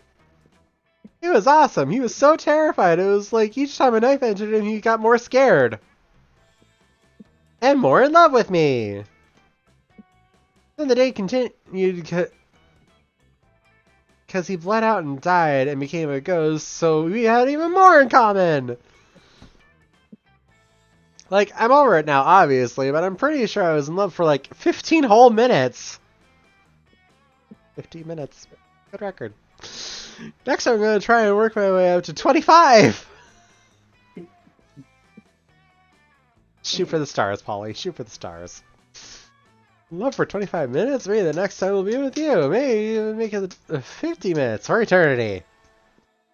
Either way, you've opened up Polly's heart, metaphorically, to love. Gain +2 charm, +1 smarts. Let's do this. It's your turn. Me? Yes. So, Super smart. yeah, you got 9 smarts, 7 boldness, 4 creativity, 4 charm, 4 fun, and everybody starts with $5. So you get to choose to go to a place to raise one of your stats. You cannot go to a place that another character is already at. Talus went to the bathrooms to raise his boldness. I went out to the tree to raise my fun. Your choices are the gym to raise your charm, the classroom to raise your Smarts. intelligence, smarts, the library to get money, I guess you work, I don't know, and Yep. the theater to get more creativity. Let's go to a theater. To the theater! That day, while rehearsing for the class play, it's as though the muses themselves had descended to give you a figurative oral sex. Okay. Your performance is intense and inspiring. It'll be remembered for generations, which is pretty rad for high school play standards. Gain +2 creativity. Sigh, what was me? Sigh! Could Miranda possibly be doing this because she wants attention? Only one way to find out! Oh, hello, I didn't see you there as I was standing here suffering gallantly in silence. She did, and she wasn't, but okay. I had the most tragic injustice befall me earlier this morning. I was rejected from our school's water polo team. They claimed I was mistaken about how polo is conducted underwater. Excuse me, but I was raised underwater. How is one even supposed to play water polo without a heavily armored seamhorse as a mount? How, I ask you? Perhaps I offended them when I implied they were too impoverished to afford sea states. If so, why I would love to make reparations. God. But it may be too soon for me to show my face. Would you be so kind as to take them the gift of this omelet to begin the healing? And that peanuts consider eggs to be a delicacy. Peasants consider eggs to be a delicacy. Obviously. And what would make the gesture even better is a personal touch of toppings, caviar, eels, chocolate-covered sand crabs, and they'll never forget this was a present from a mer princess. An elegant stenciled card with your sincerest apologies, a list of all their fears, and a bundle of compromising photographs.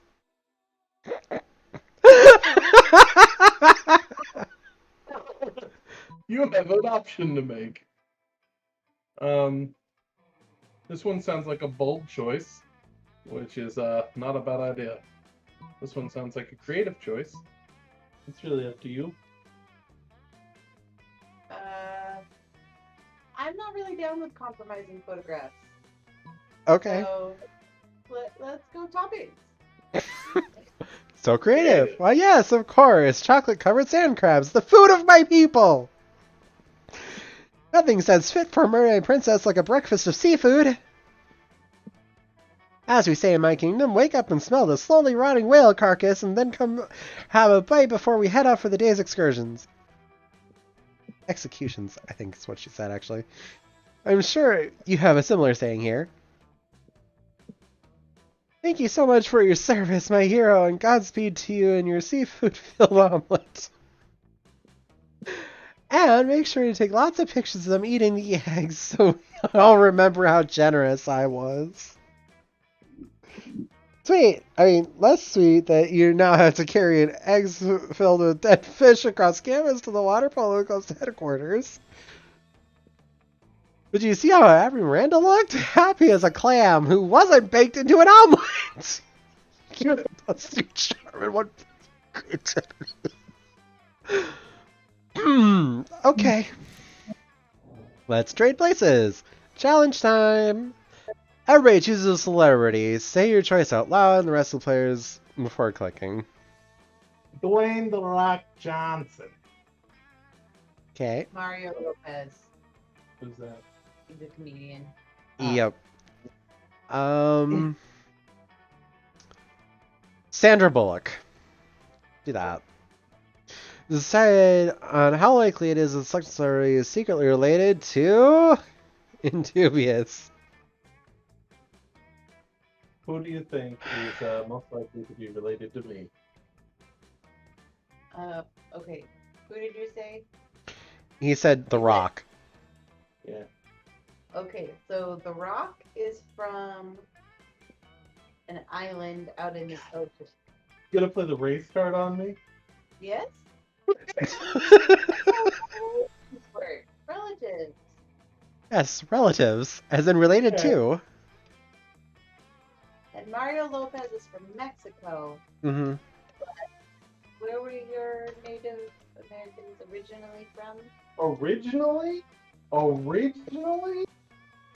Yeah? Oh shit! I don't know, like fucking New York, I think. And then we had to walk the Trail of Tears. And then it was Missouri. And then we were forced to walk the Trail of Tears again. So probably not him Oklahoma. either, because he's from Mexico and that's really far apart. I'm gonna go Sandra Bullock. Who's probably more closely related to you. I was gonna go Dwayne. Just want to go wait, first. He's Somalian, isn't he? It's Samoan. Samoan. Yeah, never mind. Which is a bit north for you, isn't it? Somalia is It's over by Australia, isn't it? Oh, I really? think Somalia, Middle East. What, Samoa. Whatever. Oh, They're from the Middle East, aren't they? So, Sandra Bullock, then... Caribbean South. Hmm. So your vote's for Sandra Bullock? yep. Okay. It works And- for me. And then that would... Yeah, because we actually know where Mario Lopez is from. Mexico. Yep. Okay. All right. So turn order doesn't change yet. Let's see. Oh god, I'm gonna have to do the same one again, aren't I? Yeah. You know what? I got one of the secret endings with Damien last time. Screw him. I'm gonna go with the Slayer. You're eating your lunch, minding your own business, when someone under your table pokes your business. Oh. Yeah, hi! Psst, hey, how would you like to turn against your friends in exchange for forbidden knowledge? Like, is this some kind of euphemism for a hand job? Because to either way... Betraying your friends sounds bad, but forbidden knowledge sounds dope. You listen to her pitch. Basically, I just need you to give me Damien and Liam's hidden weaknesses for, like, totally innocent reasons. Totally innocent. In exchange, I'll teach you one of my most secret Slayer techniques. And you're last, so. What's that you say? You'll totally do it, and I can trust you. What do you say, 100%? Great. Which technique do you want to learn? We can talk about it. How to be the protagonist of any scene. How to punch a dude so hard his head explodes. Well, this is Damien's option. If he was here, anyway. I don't know what that actually did for me. You tell the Slayer that Liam's weakness is tense silence and Damien's weakness is back rubs.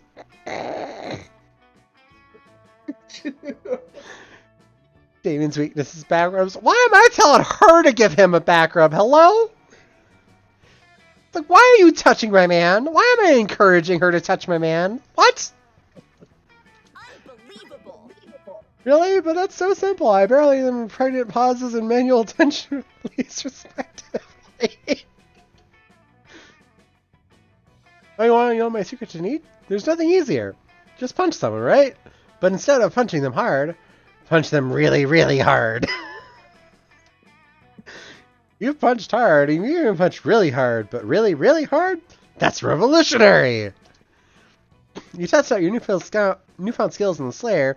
You don't have enough practice to make her head explode just yet, but you do manage to give her a terrible headache. You get in +4 boldness. Ooh, that's a nice stat. Sure. Oh, yeah. Find Polly and Liam not eating as usual, because they're undead. The food in this cafeteria really is atrocious. It's hardly even worthy of my moment, Graham. Oh, what? I don't even eat the food. See, that's exactly what I mean. We can do so much better than these subpar culinary absorptions. Oh, I see what you mean. You mean the two of us should have a cook-off. Totally, Polly. What? No! Did you say something I don't listen because I'm so excited about this cook-off? At no point that I agreed to. I've got a huge advantage, though, because I've cooked so many drugs. Oh, you think you have an advantage, huh? I've been alive for centuries of culinary history. It's on. Two of them dash into the kitchen, ignoring all the rules of law, school, and common decency as they commence cooking. Two celebrity chef judges appear to critique the challengers. I think they're both equally horrible, says the cruel British judge. I think they're both equally marvelous, says the overly nice British judge. Both judges turn to you. What do you think? Tiebreaker judge. Whose meal truly is the cat's pajamas. Yes, I think the last jar of fresh human blood really goes with the parsley sprinkled on top. Molly's because she literally just made a pair of pajamas for a cat.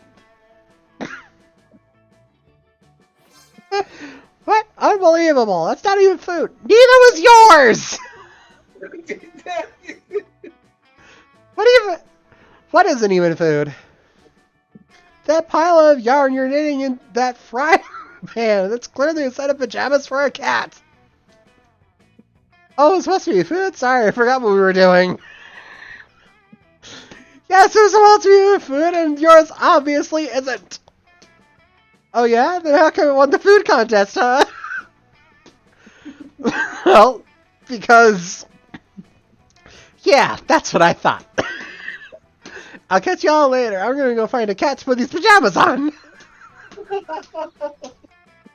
Then you run into Polly again, and she lets you pet her kitty, if you know what we mean.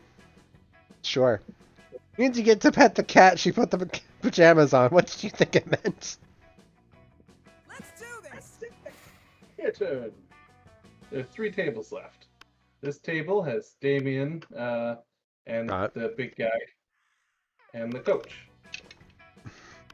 This table has the lady who sells stuff. It would be an opportunity to buy stuff, I believe. Not sure. This table has the Gorgon lady and the mermaid lady. You can go here. Yeah.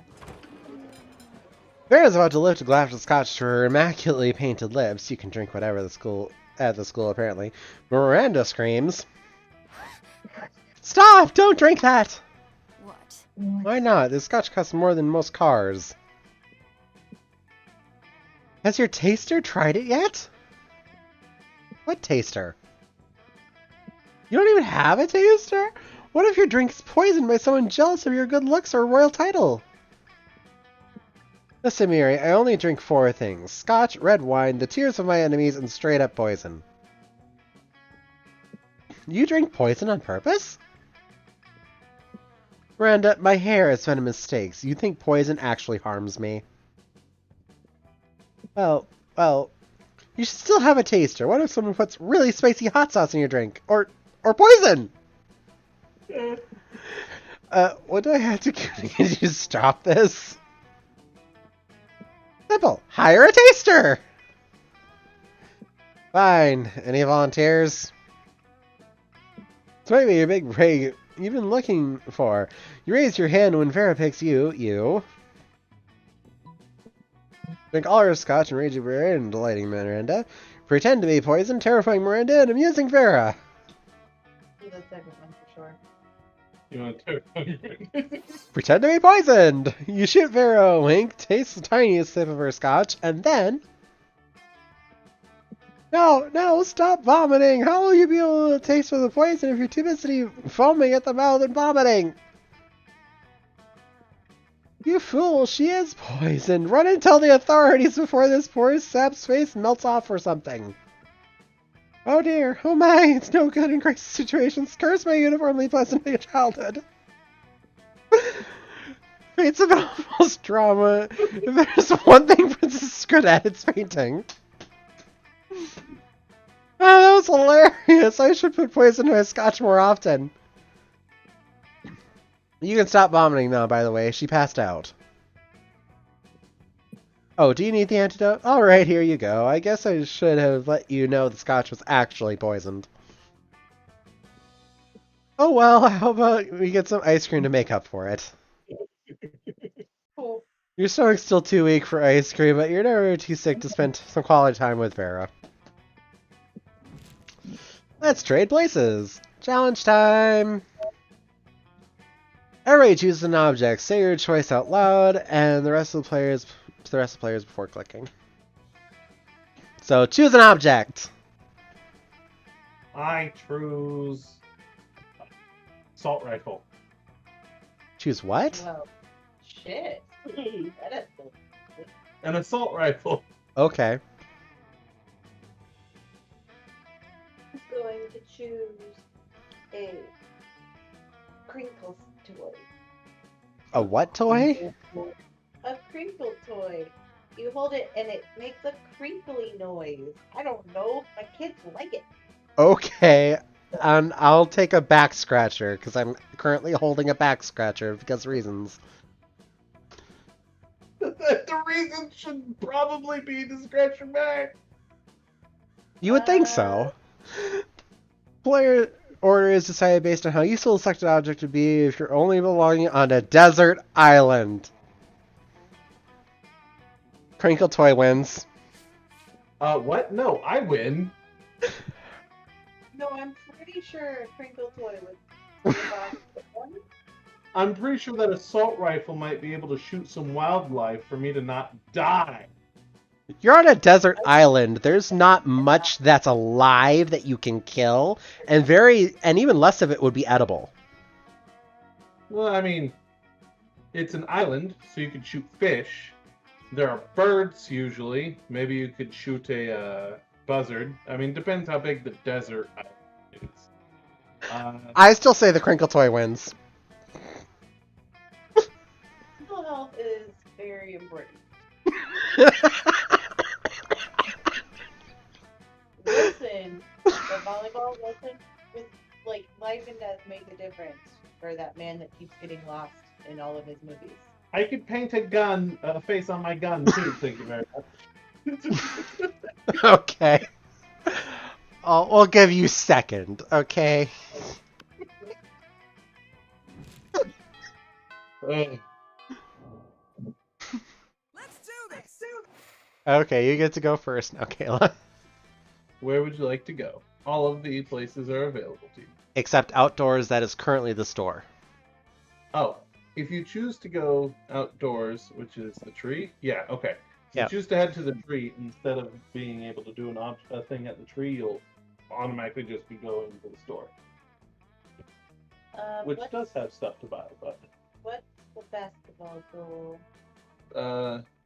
Charm. Oh yeah, what am I looking for? Well, your highest stats are in smarts, boldness, and creativity. So if you went to the classroom, the bathroom, or the auditorium, you'd be able to raise those stats. What was the bathroom? Go to the bathroom. Steal my bathroom. That's how you skip class and just hang out in the bathrooms because you respect no authority. While you're in the bathroom, you tell yourself in the mirror that you're so bold you will kill a tiny bug-eyed turtle with your bare hands. Such thing. A turtle? The monstrous act would instantly give you plus 500 boldness.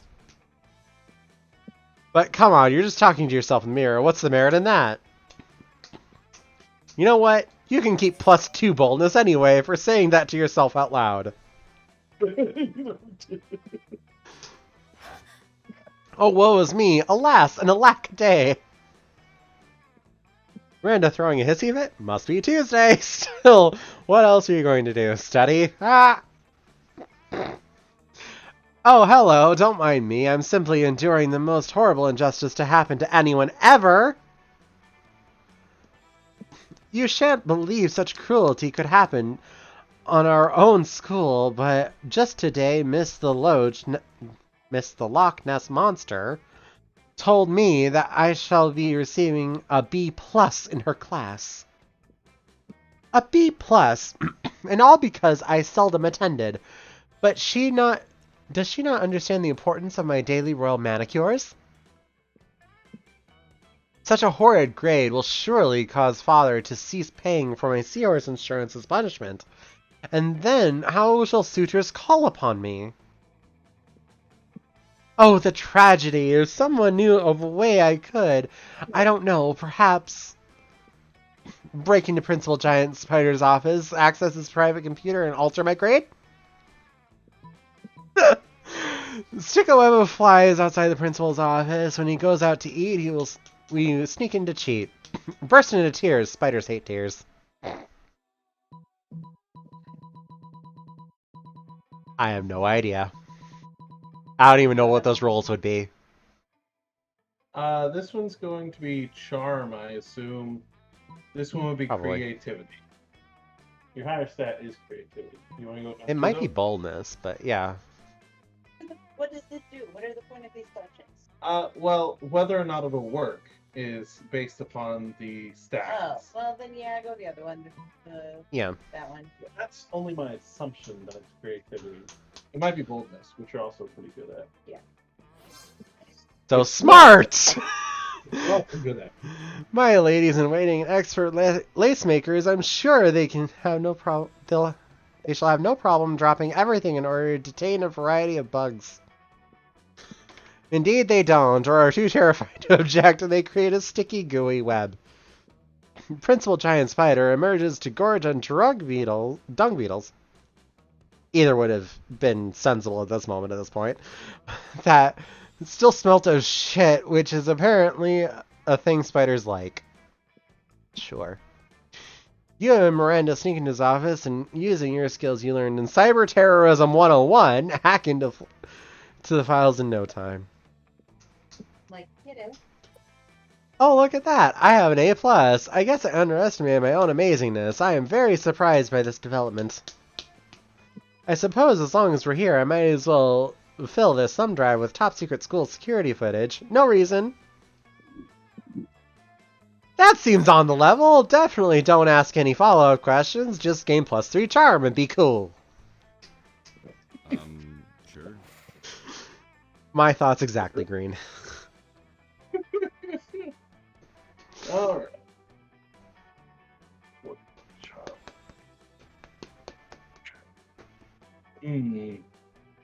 Work on my charm. That day, an epic dodgeball match takes place. Everything seems lost, but you deliver an inspirational speech that fuels the team's spirit, leading to a spectacular comeback. You're clearly a natural-born leader. +2 to charm.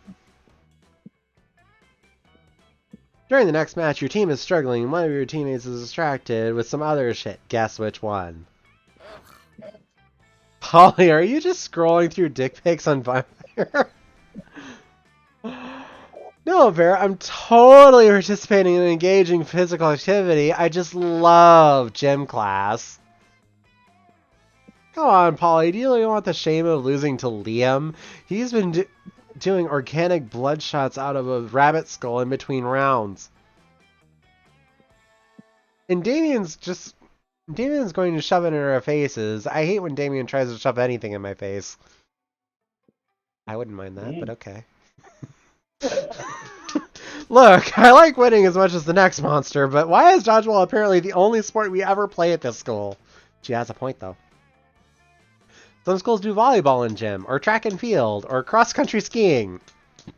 Sure they do. But what we have is dodgeball, and I want to win it. When life gives you lemons, you gotta squirt some lemon juice in someone's eye. Totally. Let me just finish editing this selfie. Have you seen this massacre filter? Adorbs. Massacre filter. Perfectly adorable. Maybe there's a way to inspire Polly to get on your level and lead you to victory. Wouldn't all of you be happier that way? Don't you see? Dodgeball is just dancing that you can win at! Distract Polly, smash her cell phone, blame the other team. I like that one. It's like dancing that you can win at. So charming. In an uncharacteristic move, Polly looks up from her phone during gym class. I do like dancing and winning. Let's go to win! Is doing a word you just made up for dancing and winning at the same time? Yep. Well, it's got win in it, so I like it. Let's go show these losers so how winning is done. Your team springs into action, dancing your way around balls being thrown and onto the warpath. Polly dances in boogie while Vera waves her hair in the Harlem Shake. Harlem Snake. Yes, Harlem Snake. It works. You win in an electric landslide, and you gain +2 creativity and +1 fun. All right. Sure. Okay, I've got boldness, and you took charm, so I'm left with smarts. Yeah. Yeah. Somebody finally went to class. And it's at night. Mm-hmm. That day you listened to your elders and learned valuable lessons. I hate this already. Sometimes, after all the monster nonsense and the dating gimmicks, you forget that attending class is supposed to be the primary activity at this high school. Lies and slander! You gain +2 smarts. Partway through class, you break into groups. You notice Damien by himself at a desk thinking hard. Damien, thinking hard? In class? You ask him what's up. Just a stupid writing assignment. I'm supposed to write 2 pages on a destructive tool that's better than fire. Better than fire? What's better than fire? Fire's my thing, my whole brand. I swear, Miss Demon Slayer's got it in for me. What am I supposed to write about? You never thought you'd see the day when Damien would ask your advice about destructive tools, but you've been preparing nonetheless. You tell him. More fire. Sarcasm. Oh my god. Okay, so more fire is a bold roll, which I'll win. Sarcasm... Is that a smart... Smarter charm. Yeah. Because the thing is, when you do a particular roll, it generally gives you +2 in what you rolled on. And I don't need any more bold. Screw it. More fire. Of course! More is always better! Like with capitalism! Or carnage! It seems like the answer to my problems was inside me all along. Inside me is where I keep all my fire. In fact, why write a paper when I could set fire to a paper instead? Ha ha! Yes! Damien engulfs the entire classroom in flames, just like every other week. This time, though, there's more flames! You're not sure whether Miss Demon Slayer will accept this as an answer, but it hardly matters. Her gradebook is already burned to ash. You gain +2 fun and +1 boldness. Okay. I can deal with that. You're very fun. Something happened to Yellow. That weekend, Vera invites you and some friends to an abandoned warehouse to help kill a dude. You wouldn't miss it for the world. Just casually inviting your friends to kill a dude, you know. When you get there, you find Miranda and Damien are there too. Also, a naked fishman tied to a chair. So glad you could make it. We're going to execute this fishman for the crimes he's committed against us. We are indeed. Do you know this fish attempted to express a controversial opinion about my father? And he cut in front of me in line at the pharmacy. And I'm sure he did something to me too. Let's kill him. Now, hold on there. We can't just kill this son of a bitch. This is an execution. We have to make an example of him. Personally, I'm a big fan of quantity over quality. Why don't we just kill his family? We already did that. Why do you think he was saying such treasonous things in the first place? Clearly. There's no other explanation. Clearly, this is the natural progression of events. Miranda's right. We need to do something truly extravagant to this upstart. Okay, I'm cool with that, as long as you guys are paying. Oh, we're not paying. That's what Yellow is here for. What? Hell no, you're not spending your hard-earned cash on this. Luckily, you've got a super rich friend you love to take advantage of emergencies. Oh no! I get to spend someone else's money and I have to pick one?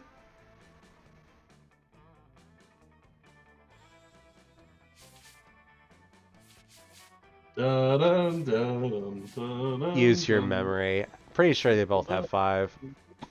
Okay. We do. I'll go with greed. He is so rich he can actually afford to eat organic food.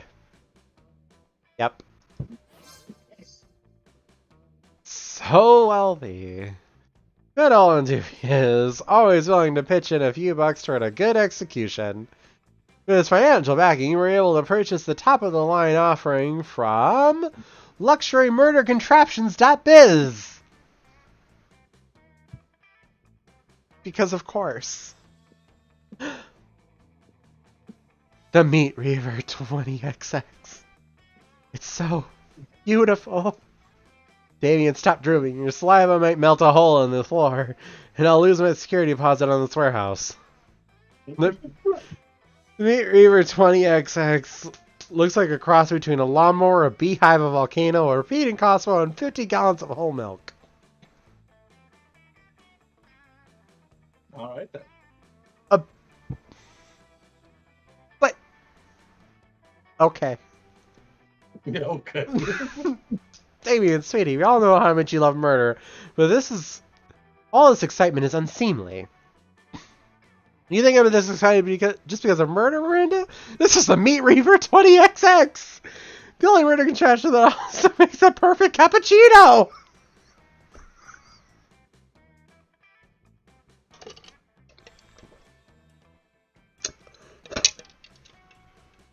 Okay. The only murder contraption that makes a perfect cappuccino. Okay. You all settled down for lovely eating, hot drinks, and death, of course. You've been a bad friend if you didn't notice, and Dubious... You didn't invite Dubious over to join you. You each gained +2 creativity and +1 boldness. I gave him stats. Okay. Oh. Let's trade places. Challenge time! Alright, chooses something cool. Say your choice out loud and the rest of the players... Okay. Choose something cool, guys. Bow ties. Bow ties. Ooh. I'm the one who wears bow ties. How dare you? Let's talk Okay, you actually wear bow ties. Okay. Yeah, fuck off. I've only got like 8. It's not a big deal. Oh my god. Anime. Anime is cool. Okay, anime, bow ties, and skateboarding dogs. Players decided how weird it would be to find the selected thing as a prize and Happy Meal. Again? Probably finding a whole ass dog would be pretty easy. Yeah, but I assume it would be like a toy of a dog. There. What was yours? Which actually sounds pretty normal for yeah, mine was anime, and yours is bow ties. There we go. What? You chose without us. The weirdest thing to find would just be like a case of anime. Just a little plastic case of anime in your Happy Meal. Just like, what? Yeah. And then followed by the bow tie and then the skateboarding dog.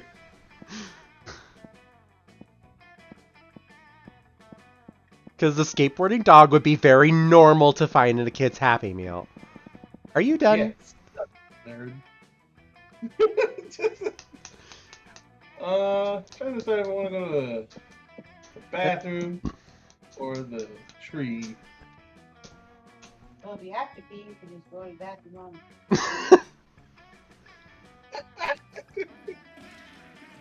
That day you visit bathrooms to take a number 2. Don't worry, there won't be any illustration of that. Thing is, you're making one of the boldest decisions in your life, and you don't put paper on the toilet seat before using it. Look at you, crazy bastard. You gain +2 boldness, probably +1 staphylococcus, and a slight chance of +1 STD. Suddenly you smell the distinctive odor of rotten eggs, nail polish remover, and chocolate syrup. It's only one thing. You kick open the door of the stall to find... Yo, what's up? Did you come try my latest batch of toilet wine? Hi, Polly. My normal tasting group isn't here yet, probably because they're all dead. I know that stopped me from getting drunk, though, so it's really no excuse. You know, I expected my toilet wine to be a lot more popular at the school. I mean, I'm selling wine at a high school. You'd think kids would be lined up around the block. But my only repeat customers are a couple of homeless dudes and Barry the masochistic swamp monster. And you're here to try it too, right? No? Oh, then you must be here to help me with marketing! Come Come on, help me figure out how to make Polly's totally legit toilet wine a success. Sell it to the military as a chemical weapon. Pour it into people's mouths when they're sleeping. Shit.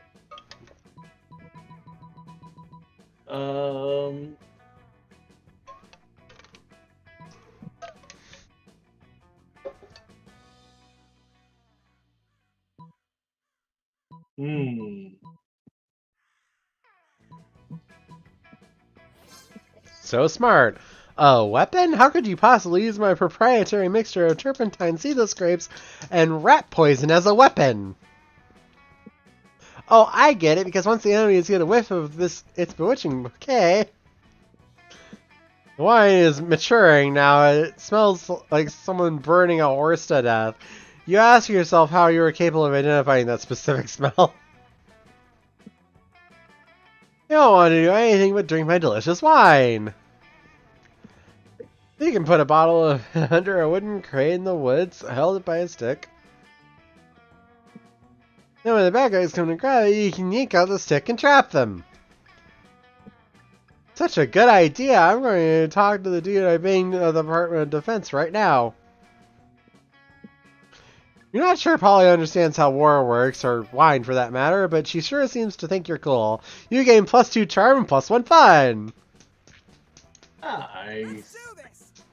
That's a stat spread. I got boldness, smartness, fun, and intelligence. Whatever. Your turn, Caleb. How do I get more fun? You go to the tree. More fun! Your fun is at 4. Ooh. That day during recess, you start a half-hour rave that goes full crazy. At one point, the small magical Latino cat, slips on a banana peel. You start to laugh at him. He asks you to stop, but you don't. You laugh so hard at him that you somehow steal +2 fun from him. Hooray! You see Miranda frantically running around and bothering people. You come out to ask what's going on. Indigo, come here. You're always trying to help us and impress us in the most absurd ways. I need your help. Have you seen my test surf? Not the experimental surf I've been testing lately. The one that does tests for me. You know, real smart, but no free will. Brainwashed, I think. Father gave him to me on my 10th birthday. He said he would help me to be a better student. You highly doubt that, but you keep your thoughts to yourself. Now he is missing. Help me. The test is almost upon us. You run into the radio room and yell every word that can be a mental trigger for the brainwash serve. They must have put one in his head. That's how mind fuckery works, right? Convince the wolf pack to use super heightened senses of smell to find the surf. Yell the words. So creative. The intercom guy looks at you with a mix of confusion and awe as you start yelling. Ocean Beacon, April Moon, Red Sun, Broken Arrow. Heimlin? God only knows what those... God only knows what those, like the password 1234 are mental trigger phases. Clearly. You leave the intercom room and see a procession of about a dozen goose-stepping people with dead eyes. A 7-foot-tall squid posing as a janitor, a crab covered in tattoos, holding an AK, what seems to be a very angry eel, and... You found little flippers just in time! How can I repay you? I know, you can take Mr. Bratatat! Thanks a lot, Indigo. You've been so nice to me. I almost feel like erasing your trigger phase. What? Also, what were you supposed to do with a crab with an AK? And what are the purposes of other brainwashed fishes? And how come nobody noticed them before? So many questions. Meanwhile, you gain +2 charm and +1 creativity. All right. That was something. It was indeed something. I don't know what, but it was something. Okay, I'm gonna raise my creativity, or my charm rather. Epic bot, dodge mill. I can talk, really, I swear. An epic dodgeball match takes place. At one point, you're about to be eliminated by a player from the other team, but suddenly you convince him not to throw the ball at all at you with a heartfelt speech about the importance of everyone's lives. The player bursts into tears and you take advantage of the moment of weakness, throwing a ball at him. You lose -5 mercy, and that might be useful in Monster Prom's sequel, but isn't now, and you gain +2 charm. Afterwards, you spot Coach ranting excitedly at Damien. Better go save them from each other. Always believe in yourself. What I'm trying to say, son, is that you're full of to the gills with untapped potential. I don't have gills. Then whatever you breathe with. That's what you're full up to. My lungs. Sure, your lungs are full of untapped potential, and you know what they say. I don't. Untapped potential is like untapped maple syrup. It just sits in your lungs where you can't go on anyone's pancakes. What does that have to do with creating a super special custom workout? Your potential, Damien. You gotta tap it. If you can design a workout that strengthens your specific skills, then this will still be a really dumb conversation, but it's also an opportunity for you to bond with Damien, so you suggest. Obstacle course for the burning building will make you a better arsonist. An ambitious regimen of powerlifting will make you a better hairdresser. Except we don't know he's a hairdresser yet. Okay. Pretty sure the first one's boldness. And powerlifting, that would probably be charm? Maybe? I just want to see what happens, though. Because I'm kind of over the fire gig at the moment. Not so creative. How was that a creative role, though? Okay. I'm thinking it was. Because hairdressing is creative. Powerlifting, not so much. Anyway. A hairdresser. A hairdresser? Why did you tell me you wanted to be a hairdresser? Because I totally don't. Why are you blushing? Is it because you actually do want to be a hairdresser after all? What? What? No, Damien is trapped in a pretty awkward spot, so he does what he does in these sorts of situations. Summons Frackalith, the unblinking mob, from the 8th circle to swallow the entire gym and all the witnesses. It poops you out in Cambodia and you have to hitchhike home. The school has to build yet another gym. It's a real boondoggle. You lose 2 charm and 1 smarts. Great. Well, I'm sorry that happened, but I gotta admit, it was kind of interesting to see it fail for once. Oh, yeah. Okay, I do have to take a quick break, though. I'll be right back. Please hold.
Alright, sorry about that, guys. Challenge time! Okay. Everybody back? Alright. Everybody choose an animal. Elephant. I said that earlier. Well, then I'm gonna pick a different one. Hippopotamus. Okay, we got a hippopotamus. Because they can run faster than humans, and they can swim faster than humans. So your only chance at beating them in a triathlon is the bicycle race. Okay, then. I'll take a dolphin. Well, that's an aquatic theme. I'll go with a narwhal. With a what? A narwhal. Narwhal. Okay. Those are real, right? How Yeah. stupid it would be for the superhero to be selected if the animals are simple. Wow.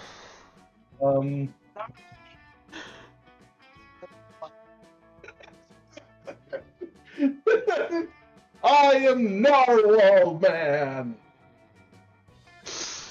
Okay, I think he wins first on that one, but I'm not sure who would win second. Hippopotamus man. Probably. Dolphin man. I am Dolphin Man, caretaker of the oceans. I'm Wiggle Man. You gonna finish that? Dangerous. Bad and dangerous. I love it. What do we What do you think? I have no idea. They're both ridiculous. Yeah, none of us chose like good things. No, None of us chose, which would have been just gave it to putting her. me in last place. Sure. Sure. You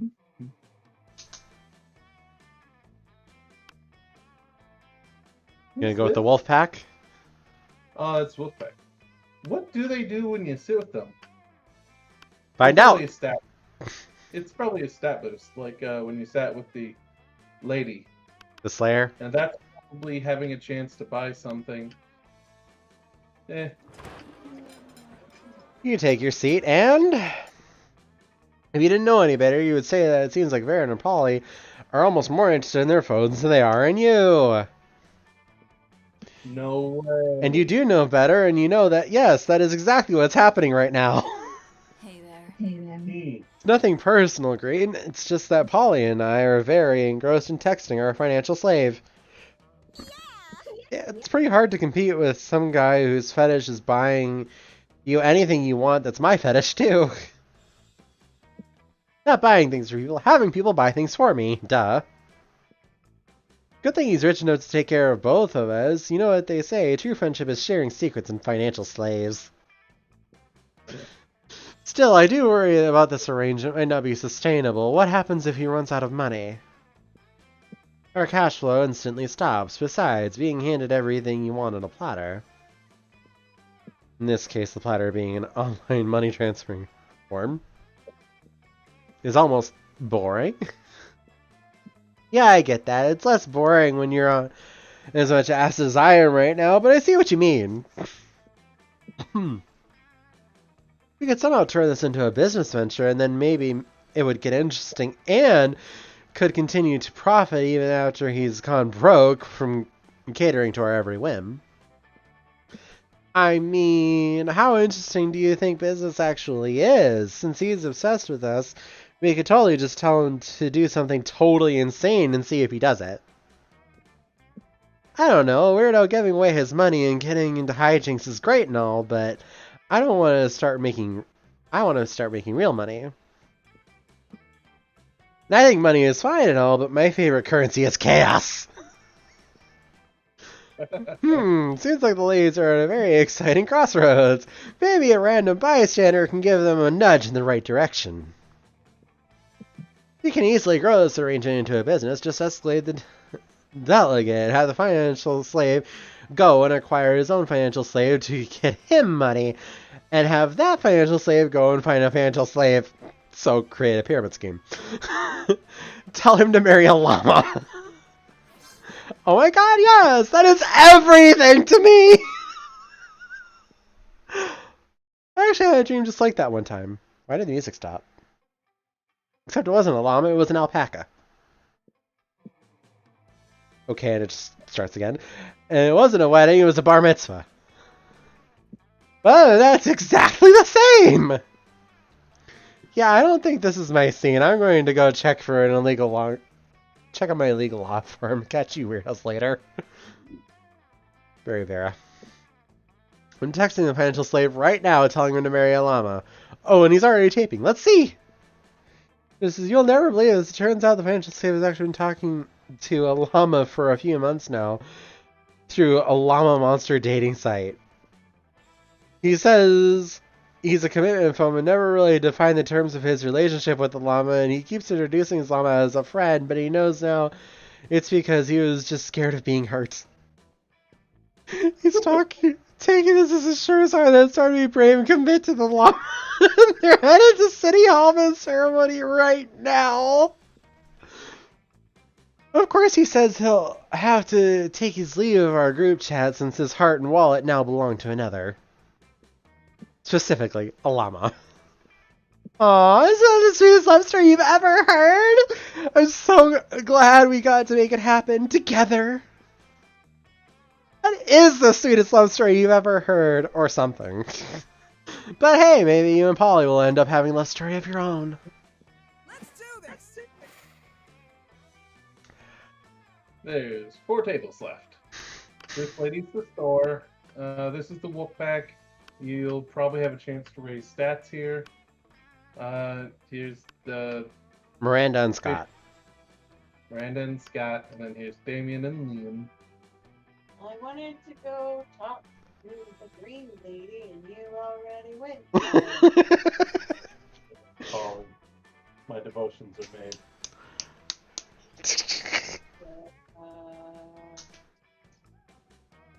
Do you want to double down on the fish lady you didn't want to begin with? You want to go for a stat or an item?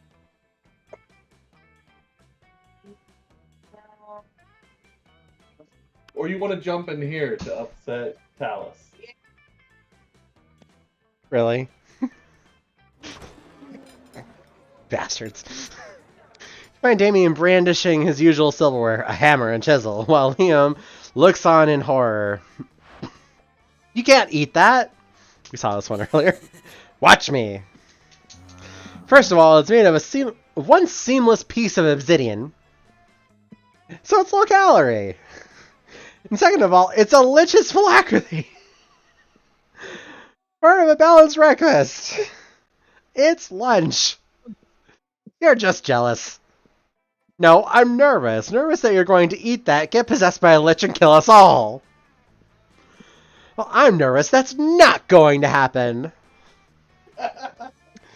Look, these two are looks like this two are at an impasse. Yeah. Maybe you can solve the dispute and score some romantic cred at the same time. Damien, don't eat it. You won't have room for all these baby seals I bought you. Liam's right, Damien. You should make him eat it. The baby seals. Baby seals? Get them to me. I can already taste the cruelty. Indigo, you scoundrel. How can you substitute one's own responsibility for animal cruelty? You quietly explained to him that the baby seals you're feeding to Damien aren't really baby seals. Hey, these are seal-shaped beanie babies stuffed with tofu and pig's blood. Good thing you always keep a sack of baby seal decoys in case of killer whale attack. You're fucking weird. I applaud you guys to this thing. High regard for animal life. Let's go return this phylactery to Larry the Lich's crypt together. Ends up being the third most romantic night you've ever spent in a crypt. Score. All right. Touching bear.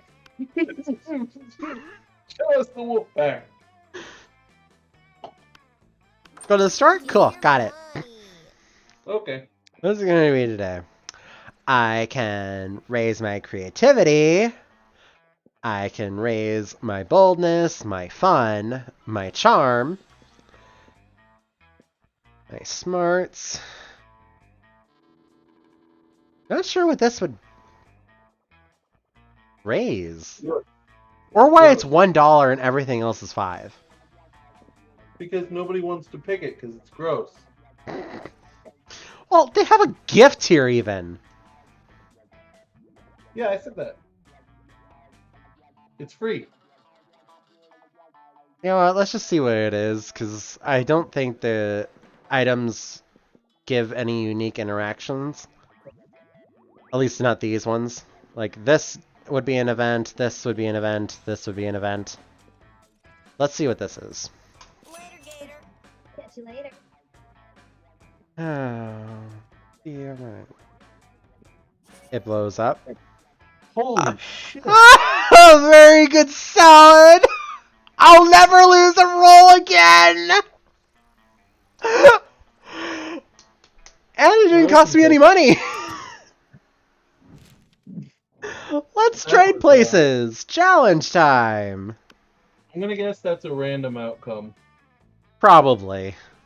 Everybody chooses a movie! Say your choice out loud.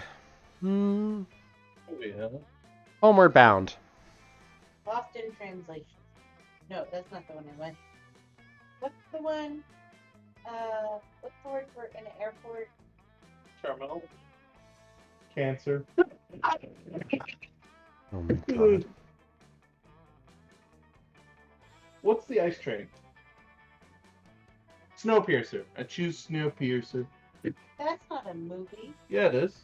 I told you it was based on a movie. Oh, We watched the series together, Ah. okay. which was based on the movie. Fine. Okay.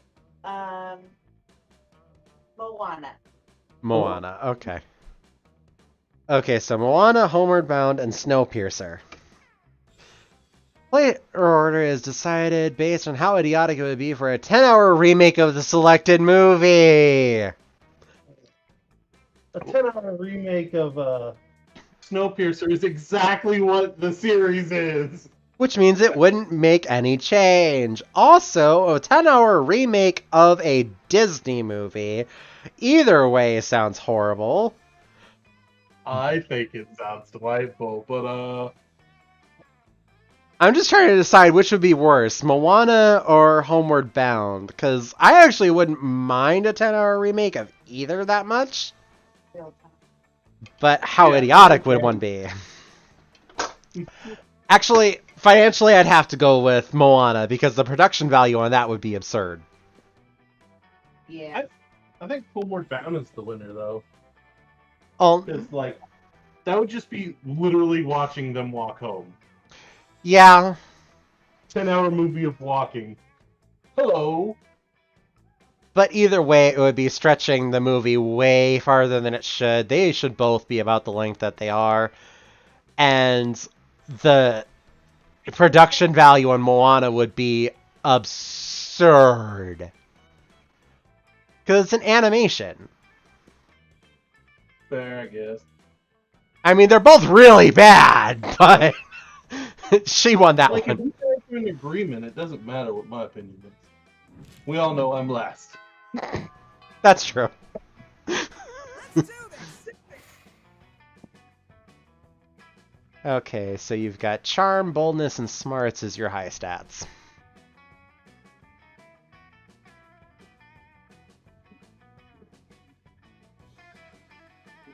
Where to? The world's your oyster. Oh no, where's my oyster? I got all the stats, man. Never mind. You gonna go to class? Smarts. That day, the teacher is just tired of teaching, so she recurs to the classic technique of not giving a shit and putting on some historical TV show for you to watch. Heyo. What you don't expect is that it's super effective! God bless the golden era of television. The TV show is compelling thanks to the ridiculous amount of nudity and bloodshed, but at the same time, you've actually learned a lot about history. You gain +2 smarts. Okay. Oh my word, what a wonderful, beautiful, exciting day. I hope someone can share in my joy.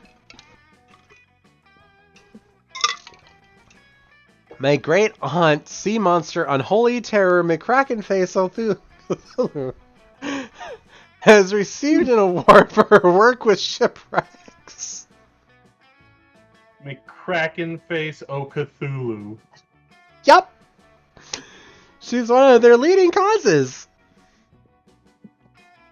I want to send her congratulations, but no one from the Postal Service will go near her later for fear of their lives. Oh, if only some brave hero would volunteer to deliver this important and time-sensitive missive. Why is a letter of congratulations so time-sensitive, you ask? Well, it's because of, well, you see, it's that these are very special congratulations with instructions to do something congratulatory for herself, you know? Just get her the letter! There's something fishy about this request, but you've never let that stop you before. You come up with a foolproof plan! Hire Scuba, the underwater taxi service, to deliver the letter for you. Dynamite the toilet, dive into the sewer, and swim there yourself! Hiring the taxi service. Not so wealthy. With just a touch of a button, you're able to call a scuba driver to your school. Give him very specific instructions as to the longitude and latitude, but conveniently leave out the part about the sea monster. A few days later, you see the fruits of... missing scuba driver turned up drowned in my kingdom, and now the Al Joseph article is accusing my father of kidnapping and murder? You killed one delivery man for being late, and suddenly every driver found drowned in their car near your castle is your fault. Thanks for framing my father for murder. Who knows how many journalists he's going to have to take care of this time. In class later, she passes you an index card with a frowny face drawn on it, which is pretty harsh for Miranda. Ouch. -2 charm, -1 fun. All right. How much it cost? Obviously, I would have talked to Anne first, and if I couldn't afford it, then I would have taken drastic measures, like tell her to deliver it herself. I'll just block a boldness. No respect for authority. On the way there, you run into the Mamimia, the only girl. She offers you some of her weird Japanese energy drink. You take a sip. It tastes crazy as hell. You need to check the contents of this shit. Guarana seed extract, benzoic acid, 50 milligrams of caffeine, and 100 milligrams of boldness. Well, it wasn't bad at all. You gain +2 boldness, thanks to me, and proceed to the bathrooms. You're daydreaming about how Damien would look walking down the aisle towards you when you see Damien walking down the hallway towards you. Yo, so listen, don't be uncool about this or make it a big thing, but I think you're pretty rad. Like, maybe even as rad as I am. So I thought it might be sweet if you could, you know, do some crime together. Okay. Would you be into that? I mean, could you even fucking handle that? Yes, of course you could, and would, and should. What kind of crime are you into these days? Quick, suggest the most badass and romantic crime of an excellent date with Damien. Tax fraud and light treason. Dinner and a movie, only the dinner is arson and the movie is also arson.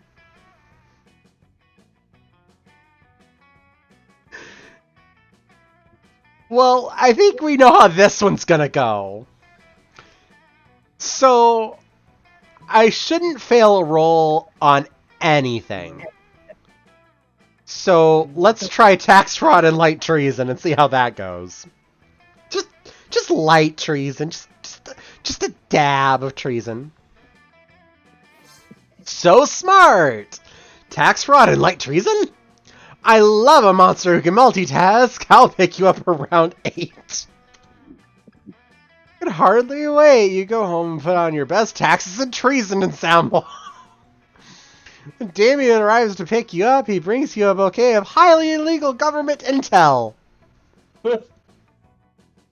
Okay. You look nice. Ready for us to go fuck the government? Only if we're gonna fuck each other next, you manage to say in your head, but not out loud. Okay. The two of you spend the night giggling like schoolgirls, and you break into the mayor's office and steal classified papers. Your hands brush sensuously as you reach for the same flash drive to spread the virus through government files. Just light treason.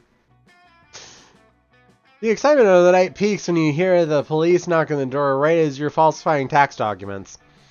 You're forced to eat the evidence and unwilling begin to eat the same form. So you're both in the middle of an illicit document, your lips meet for a quick and fraudulent burn kiss. Alright then. Sure! Well done, y'all. You have really great mouth for destroying the evidence. Oh my god. What even is this game, though? Delightful. I'm glad you got this for me. I am too. Dang, this is really one hot night of tax destruction. You get +2 charm +1 wellness. Sure. Sure. Kind of want to go to the library, but I don't really need more money. I want to go to the library. It's all about. Have you gone there before? Yes. So is it still the same thing where you get to meet somebody just at the library? You'll see. Oh. Just do it. That day you spend some time on library PCs playing some good old online poker. Gambling seems like a stupid and dangerous decision. But who cares? This time it paid off, so fuck it. You gain +2 money. But none of that matters because tonight you're going on a date with Polly to the casino. Oh yeah, I love casinos. They combine my 3 greatest loves. Bad life choices, risk, addiction, and getting fucked up. Okay. Math is not one of them, is it? No. Did I say 3 greatest loves? I meant 3. The number between 3 and 5. 3. Sorry, I'm already pretty blasted because I'm so excited about this casino! Come on, let's make some disastrous financial decisions. Show me how fiscally irresponsible you are, baby. You are the ghost, what you gonna do? Walk out to the closest blackjack table and bet it all on red. Find the nearest horse race and literally bet your life on it. That's the table. Who the fuck wrote this? That's the point! It's not supposed to make sense. Oh god. That's bold. It should be intelligence, I guess. Wow. Regardless, this is gonna end well. So bold! I can't believe this racetrack inside this casino. That's actually not how it works. How do you know how things work, Polly? Jesus fuck. Yeah, of course that's not how it usually works, but monsters don't normally go to high school either, so shut up! How much money are you going to bet? Wait, why did you write my actual life on a piece of paper, sign it in blood, and hand it to the bookie? I don't know what's going on, but I'm pretty sure it's gonna be sweet! You bet your immortal soul on a whole old best horse. It seems like a safe bet. It's so sweet that you're willing to die and become a ghost with me just for laughs at a casino. I'll have you know I'm already dead. That's not what this is at all. You're taking a calculated risk. You don't want to die. You don't want to. Phew. Looks like best horse wasn't named ironically at all. All the other horses are dead, and you win. The odds being what they are, the bookie awards you your life plus 3 more lives. Apparently, you weren't the first person to actually try betting their life on a horse race. Still, you'd rather be derivative than dead. You gain +2 fun and +1 money. There is No. absolutely no reason that should have worked. Okay, you get to pick your date. Who you asked to prom? Damien, Polly, Scott, Vera, Miranda, Liam, or none of them? Guess we can ask Liam. Really? I really do not want to go with Bitch Lady. I don't think you really talked to Liam at all. He'll probably just get rejected. He'd probably actually eat that up. But Well, I could say I no. mean, you're probably going to get rejected from whoever, because you didn't really bond with any particular person a whole lot. But whatever. yeah, just ask him. Liam? Welcome Yeah. to Liam the Liam Core. Alright. I'm probably going to get rejected this time, because I failed the one. Let's do it. Somebody's gonna get laid. Let's do this! You finally pluck up your courage and ask your beloved to the monster prom with you. You and me? Psh. I'd rather go to the prom with a bag full of garbage as my date. How ironic. Wait, that'd be so disruptive. Thanks for the insight! Enjoy embracing eternal solitude, my friend. Now, if you'll excuse me, I have a bag full of garbage to court. Are you Shame of your sure? constant failures was so great that you secluded yourself in your room for years and officially started dating your own pillow. Waifu life forever. All right. Finally pluck your courage and ask your beloved to monster prom with you. Prom? With you? You dumb fuck. That's a fucking great idea! Are you some kind of genius or something? I'll tell you what you are. My date to prom! Love is metal!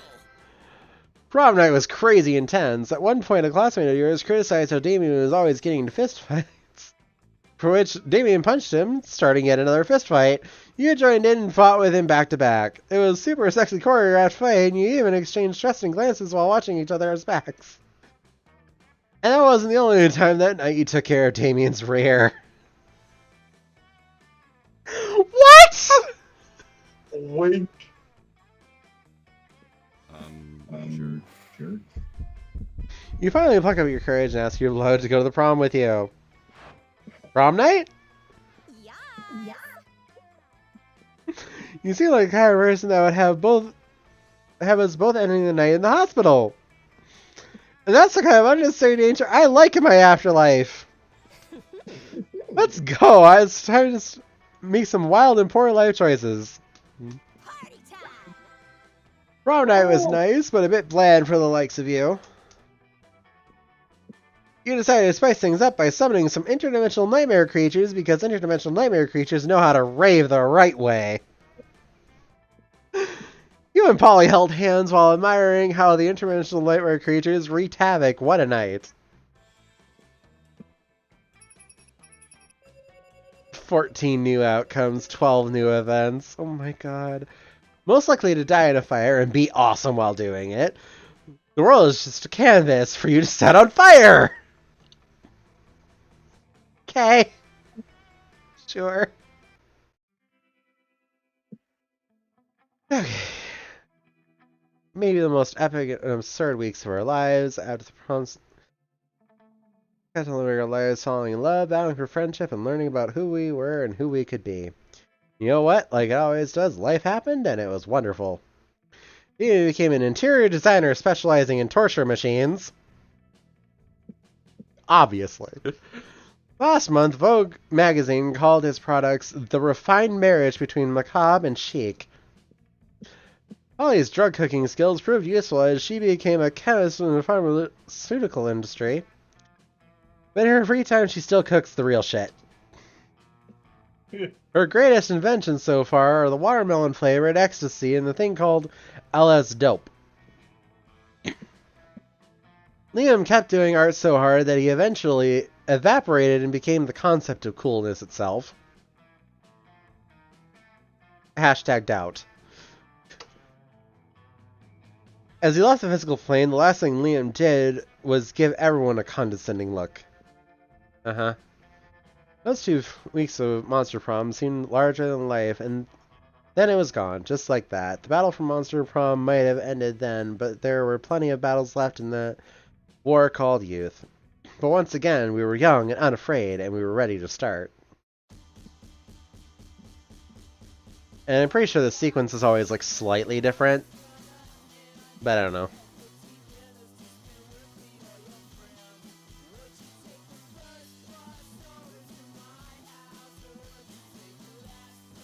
Did you have fun? It was all Looks like the same as last time. Never mind.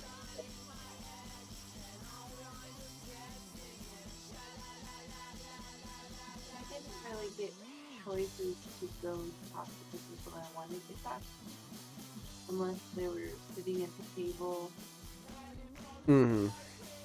and if somebody else was sitting there. Yeah. It can be kind of shit like that sometimes, unfortunately.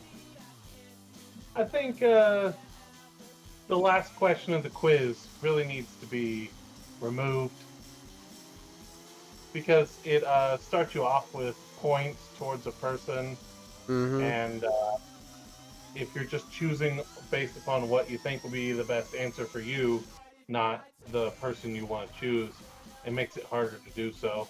Yep.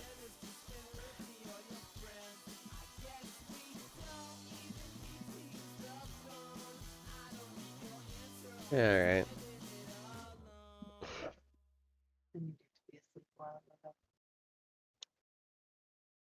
Ah, I like that. Unlocked 4 new images in the gallery. Alright, my voice is not going to hold out for another round, unfortunately. But let's look at the gallery, because... Okay. So, I actually never got Polly to say yes before. Because you Really? get these unlocked when you successfully get the date, and then when you get rejected, these show up. So I never got Polly to say yes to me before, because I wasn't I always go for Damien. Anyway. Let's see what new ones we got. You're my kind of danger. Sounds pretty cute, honestly. Hmm. A lot of them are, really. Let's see. Where's the new one? Where are you? Concept art? Yep. Random design, early concept. Okay, just some early sketch art. They're trying to figure out, like, if they wanted the mermaid tail or if they wanted legs or... And some fan art. I want to play as a Slenderman. That'd be fun. You want to play as Yellow? Oh, is Yellow supposed to be Slenderman? Let's I talk don't know. about the guy in more art. The guy who's clearly supposed to be Slenderman. Oh, I don't think he's a actual character. Monster I didn't Sandals. see him either. Not sure. Okay. But yeah, there's still a lot of endings I need to get. Anyways, you know, as much as I would love to keep going, I can't keep narrating the whole thing, so I gotta end stream at least.